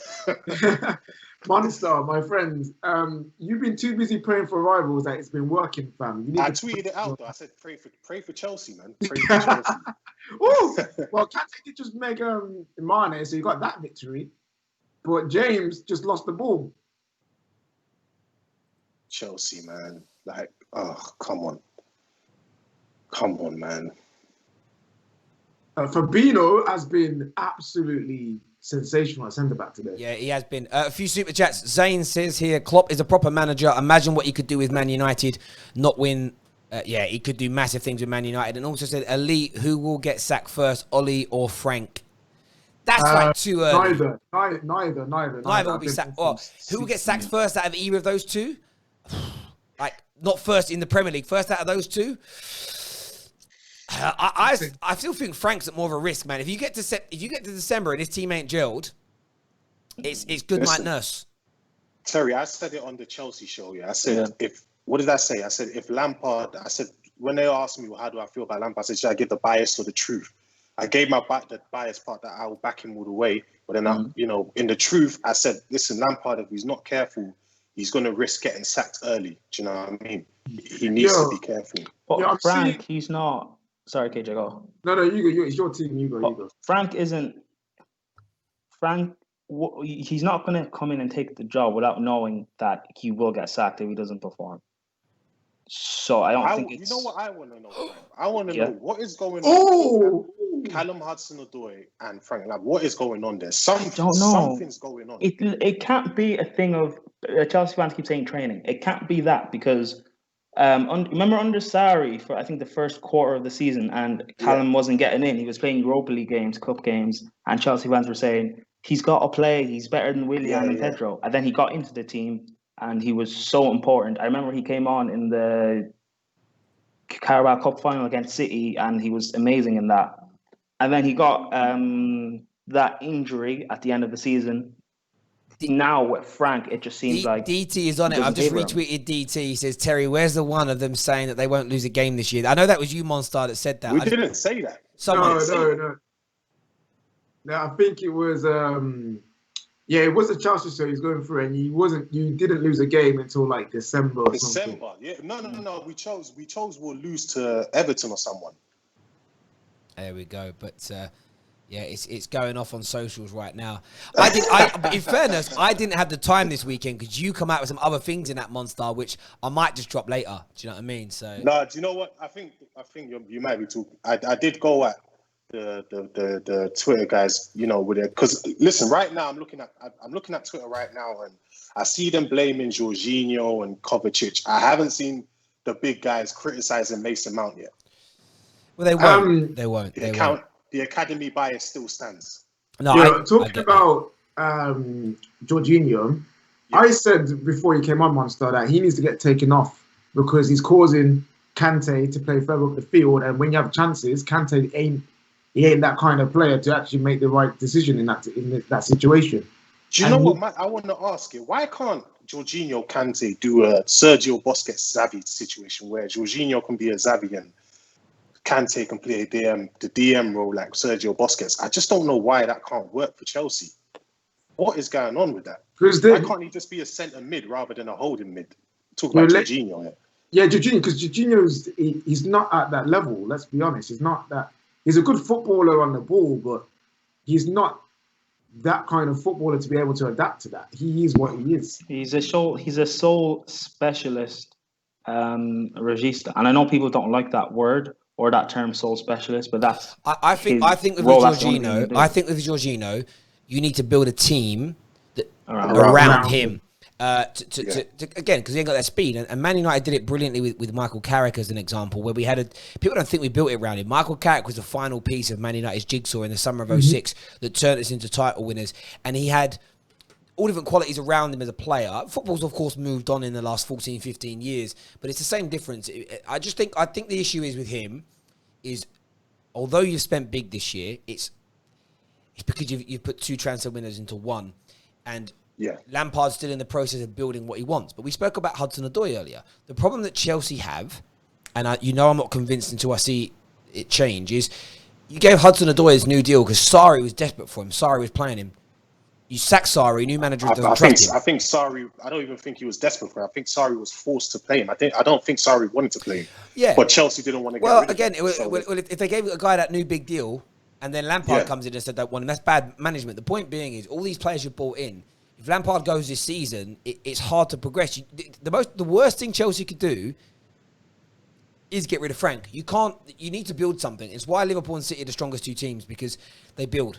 And this is the beginning of this is the beginning of your journey. And we're going to see what happens. But there we go. You've got a good team on your hands. I don't want Lampard out or anything. I think like you said, he needs to give. They need to give him time, innit?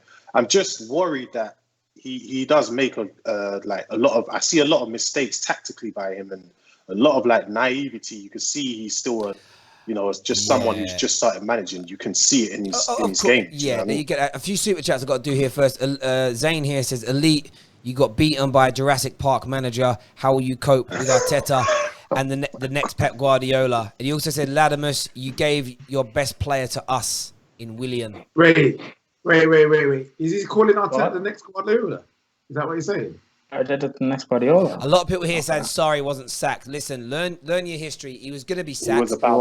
And before Chelsea executed the sack order, they got an inquiry from Juve saying they wanted him. So Chelsea used their brains, delayed the sacking, and got compensation for him. But they were going to sack him. It's a bit like, imagine you're at work and I've got to go and sack Judy today because she's awful. And then Judy walks in and gives her 2-week notice. It's like, that saves me a lot of paperwork. That's what happened. But in your mind, she was still sacked. Sarri was done at Chelsea. He was finished. London Wasps have put in a bid for Christiansen. Okay, that's a good one. But I don't think he had a bad game, though. Yes, he was. Yes, he. Apart from no. Do you think he had a bad game? Monster, bro. Christensen is not a good defender. He's not. This whole thing of that Chelsea fans like him or rate him and everything. Werner's been fouled there by Thiago. Penalty. Thiago. I told you Thiago's crap. Who knows? Hang on. They scored his penalty. Who knows? Hey, they told you Thiago's not a DM. Since Thiago's been on, every time I've seen him touch the ball, it's just looked beautiful, man. It's just poetry, isn't it?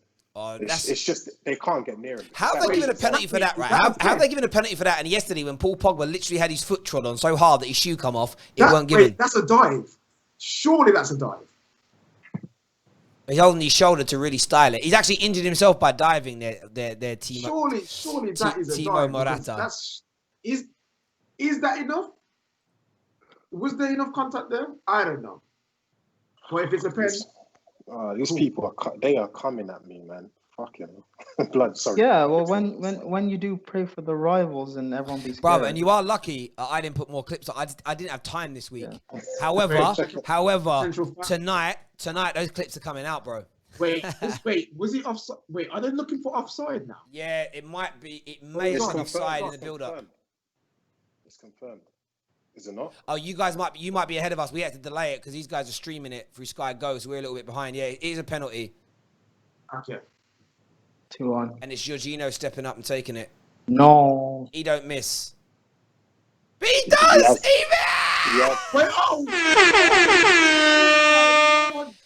Stop trying to do Bruno's penalties, Jorginho. Stop trying to do Bruno's penalty. Stop it. That's Jorginho's No. No.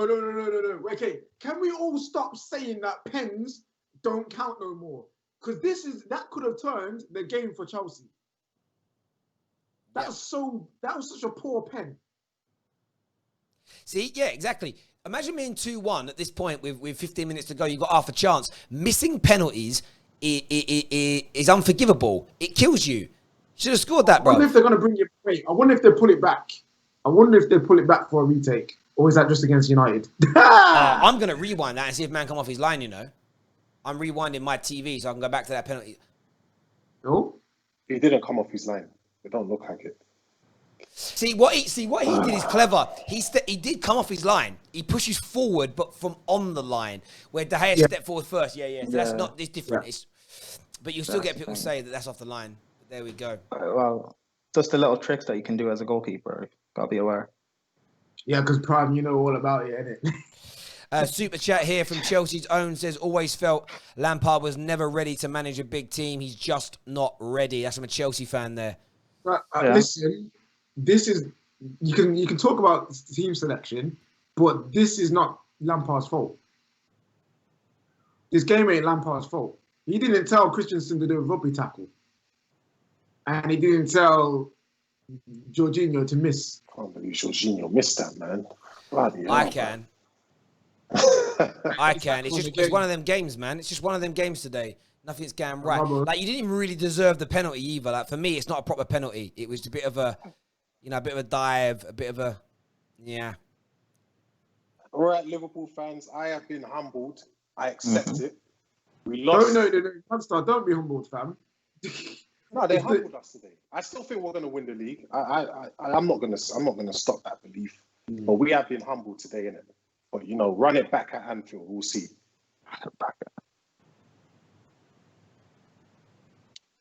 Yeah. As much as they beat us, I just honestly, Terry and Prime and KJ, I just don't see that much. I don't see that special a team in this Liverpool side. You know what I mean? Sorry, I was just in the middle of doing something, bro. No, what did you say? So I didn't have my earphones in. Sorry. Watching this Liverpool side now, they're just not that special.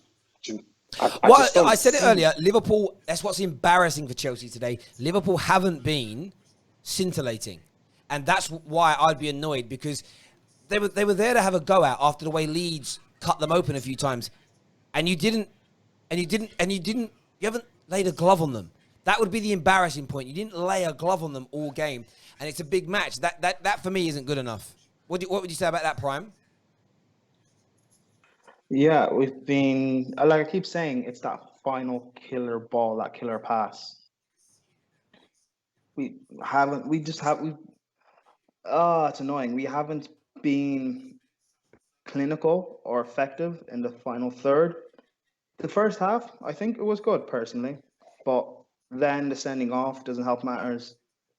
First goal, fine, okay. Kepa, second goal, what the hell are you doing? Get out of my club. Hang on, you can't do that, What? bro. You were backing that man a week ago. No, he was backing him today, I swear. I saw you tweet about him. Prime. No. Because I even said a week ago that he's done. Really, man. So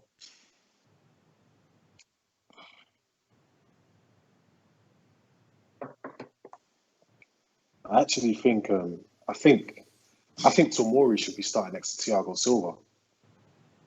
Do you know the maddest thing about this is there's still 12 minutes of this game to go. That's the element. That's the bit, man. But honestly, this has cheered my weekend up now. It's cheered me up. Tammy coming on. See, this is what's mad. That penalty miss is so desperate, because you could have done something still in this game. You could have done something still. That's going to be the bit when you guys wake up tomorrow. The bit that's going to hurt the most is going to be, we didn't do anything. We didn't lay a glove. And that's what hurt the most yesterday about the Palace game, by the way, which, again, you could argue is worse because Palace aren't as good as Liverpool. But it's like, we didn't play well and mess up. And, we were unlucky here, unlucky there. It's like we didn't do anything. Our goal came from a ricochet off their player. That's the worst bit. And maybe us Man United and Chelsea fans deserve a bit of this, because we've been so gassed all summer about our transfer window, what our squad's going to do next year. Maybe this is a nice bit of humble pie for us. Yeah.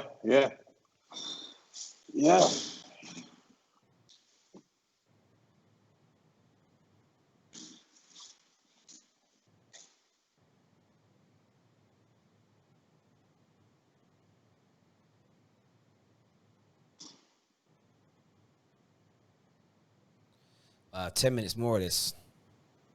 But this Liverpool side is nothing to be scared of. If I'm other rivals, I'll be licking my lips at them right now. No, I hear that. They haven't been scintillating, no doubt about it.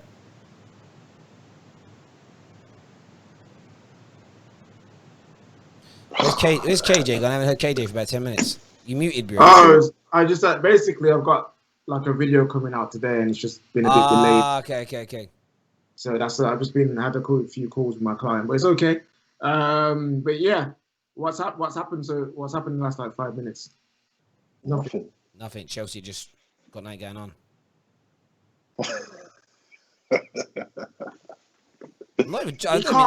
He can't play Kepa again, can he? Surely. If I see Kepa again, like I'm not gonna lie, I didn't even expect to see him today, and I just can't believe it, man. There's just no future for this guy at Chelsea anymore. He needs to go back to Spain or somewhere quiet. I keep hearing, and I think this is coming from Chelsea that, you know, Mendy is coming in to try and, you know, see if Kepa can compete and you know, be up to the level. This guy is not at Chelsea. He's not at the level of even, you know, the 20th place team. He's that garbage. Like, he's rubbish. Yo, I was saying to Prime that you let Emi Martinez go for 15 million to Villa. That's what hurts me. You've got Sergio Romero there waiting for 8 million. KJ, remember I started the whole Emi Martinez propaganda. I said Chelsea should go get him. Look at it. Aston Villa got him for a complete steal. And we're stuck with this guy. Old biscuit fingers. Oh, it's peak. I love it. I genuinely love it. It's amazing. It's amazing to see someone else with a bit of pain today. Oh, Thiago. Rah. Oof. Yo, Prime, you're silent, man. The shades are hiding the tears. Yeah, I'm looking for Kai. Where's Kai at? I'm just keeping my energy now because in 10 minutes' time we go live on the Football Terrace for the Mac reaction show, and I'm just I can't wait to see the reaction of Chelsea fans. By the way, we're nearly on 75,000 total views for this stream. Make sure you're hitting the like button, share button, retweet button. Yesterday and today, two of our biggest watch-alongs of the last year so far. So thank you to everyone who's tuned in and to all of our new subscribers. We've gained like nearly 400 new subscribers during the stream, which is amazing. So a big thank you. Amen. And shout out to all of you. Pick up everyone. Keep supporting us. Keep supporting what we do. And by the way, Monster, someone just shared your clip from the other day on socials. I don't know who, some twonk, but. Oh yeah, I told you they're gonna be coming for me, man. But it's all good. You know, I stand my ground. I say what I say. I believe what I believe in it. If Christensen didn't get sent off, could have been 2-1. Just saying. True. I mean, it would have been 2-1 if you just scored your penalty. Yeah. But yeah, man, it's going to be an interesting one. Thiago with a misplaced pass. Oh, the clip where he says we'll push them back like Drifty's hairline. Yeah, that was funny, not gonna lie. By the way, everyone's going to get that treatment this year. When you say things, we'll bring it back. But let's see, there's a chance here again. Werner. Oh, hang on. Tammy's onside. Go on, Tammy. Shoot. So he misses. We're saved. See? Or Bambi Abrahams. Oh, what a tackle from Thiago. What a tackle. You know, a lot of people now are using Bambi Abraham. What are we saying, fam? This is the Football Terrace for you, bro. The Football Terrace. That's the second thing you personally created and everyone's using. Do you know what's funny? What we get on this platform a lot, we say a lot of things, and I tweeted about it this morning. Like when people I had a guy message me the other day saying, "You do such a good job on your show and everything." I didn't message him back. He's quite a big dude. I'm like, bro, you never share my stuff. You never support the stuff. You never even let anyone know you watch it. That's fake, empty praise to me. Plus, I've heard him on his show like quote people's things on here, and I'm like, bro, I'm not about that. When I quote, sometimes me and you speak off air, KJ, and you put something in my head and I say it, but I always go, KJ said this to me earlier, and it makes sense. Yeah. Like you just don't steal people's stuff. Do you know what I mean? It's wrong. Yeah, like I've said things and credited. Like when I say duffel bag Ed, that's what Rand started that. He did that ages ago, I think with Harry Maguire or something. And I just like using it and I make jokes about it. But yeah, give credit where credit's due. In terms of like Firmino goals and Bambi Abraham's get being said, hey, that's why I said it. You know what I'm saying? Like the fact that people are using it, I'm cool with it. Just keep it going. Bambi Abraham's Firmino goals, fam. Like let's go. Did you come up with Firmino goals? Yeah, fam. I said it I said it after United won, and I was chatting about how Firmino needs to step outside. Firmino goals. There's another super chat here from Thorhammer. Says, to be fair, it's only our second game, but we're definitely not winning the league this season. Alex Goldberg has tweeted and said, I'll die on a hill that this game shouldn't be over-analysed by Chelsea fans, but if you want to critique Lampard after 2 games for not putting players in their best positions. That's totally, totally fair. Hopefully, when the others are back fit, everything looks more logical. I get that point, and it's a bit like people, I told you Werner's going to play out wide. Yeah, you've got all these players out missing. The thing I would say about people coming back is you basically added 2 new players into your current team. That should be easier to make you gel in a game like this. Right, you were creating chances with all these kind of players last season, but Tammy wasn't finishing them. So you've added, on paper, you've added 120 million odd pounds worth of new players. On valuation, it's only 150, 200 million. You should be creating more. You should be doing more even without them. I think the sticking point will be when you add the extra 4 or 5 players, can you gel? Because that's going to be the hardest bit. Like, just suddenly getting Thiago, Chilwell, Ziyech, and Pulisic back doesn't necessarily mean, bang, it's going to work straight away. You've got to make it, this is your old team with a couple of new faces. It should have been easier to do this. No, but the problem is a lot of our play last year came from, wide areas, came with our width. Van Dijk? We literally have 0 width. We've had 0 width in the last, 2 games because we have no wingers. That's an issue for me.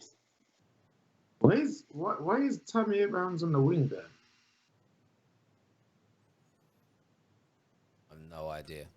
You're absolutely right, Monster. And it's not like even we could provide width from both fullbacks, because as much as Reece James just go forward, Alonso doesn't have the legs to get up and down because he's not I don't even know. It's annoying. It's frustrating. Kante. You see, well played, Kante. When you're in your spot, you're wonderful. Not great tackle there from Zuma. But no, I really don't like seeing Kante in advanced positions because he just exposes his limitations. But that's kind of what happens when you have Kante, Jorginho, and Kovacic together. If you had 2 of the 3, then it's fine because you can kind of get away with it playing them in a pivot. But when you have the 3, you can't play a flat midfield. It's Martin Tyler trended again. Are Liverpool fans angry because Martin Tyler? It's mad, really. Like, the hatred that Martin Tyler has every single time he commentates a Liverpool game because he doesn't talk like it makes me laugh. Like, they really hate him commentating on their games. It's so strange. Why? Because he doesn't get gassed. Because he doesn't get as gassed as they want him to. That was nice by Timo. What can he do now, though? Awful. Oh my God, Morata, what are you doing, son? Timo Morata, poor. Hey, Terry, stop the Timo Werner agenda, man. Stop it. Not happening, bro. Do you know what's trending right now on Twitter? Fat Frank. What? Fat Frank. Oh, mate. On Twitter. Go on. No, so you started. Go. I said Fabrizio Romano tweeted that Edouard Mendy to Chelsea is 100% done. Fabrizio Romano is an opportunist, man. He's a real opportunist. Halfway through this game. No, he said it as soon as Kepa made a mistake. Is that when he said it? Yeah, 33 minutes ago. Yeah. That's so rude.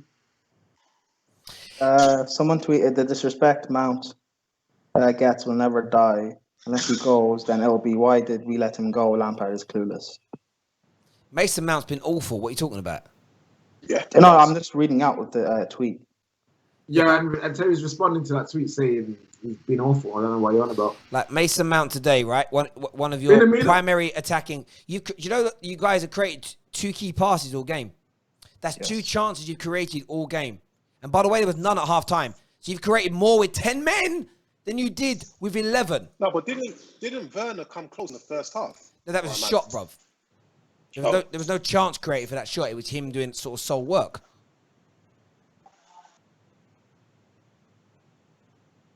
Yo, the Kante had like 5 men around him then. Jeez, where's the support? It's awful performance. A comment here from Aaron says, Chelsea fans need to quiet down a bit now. Liverpool were dominant this whole match. I watch the channel every day. Liverpool are on another level. You'll never walk alone.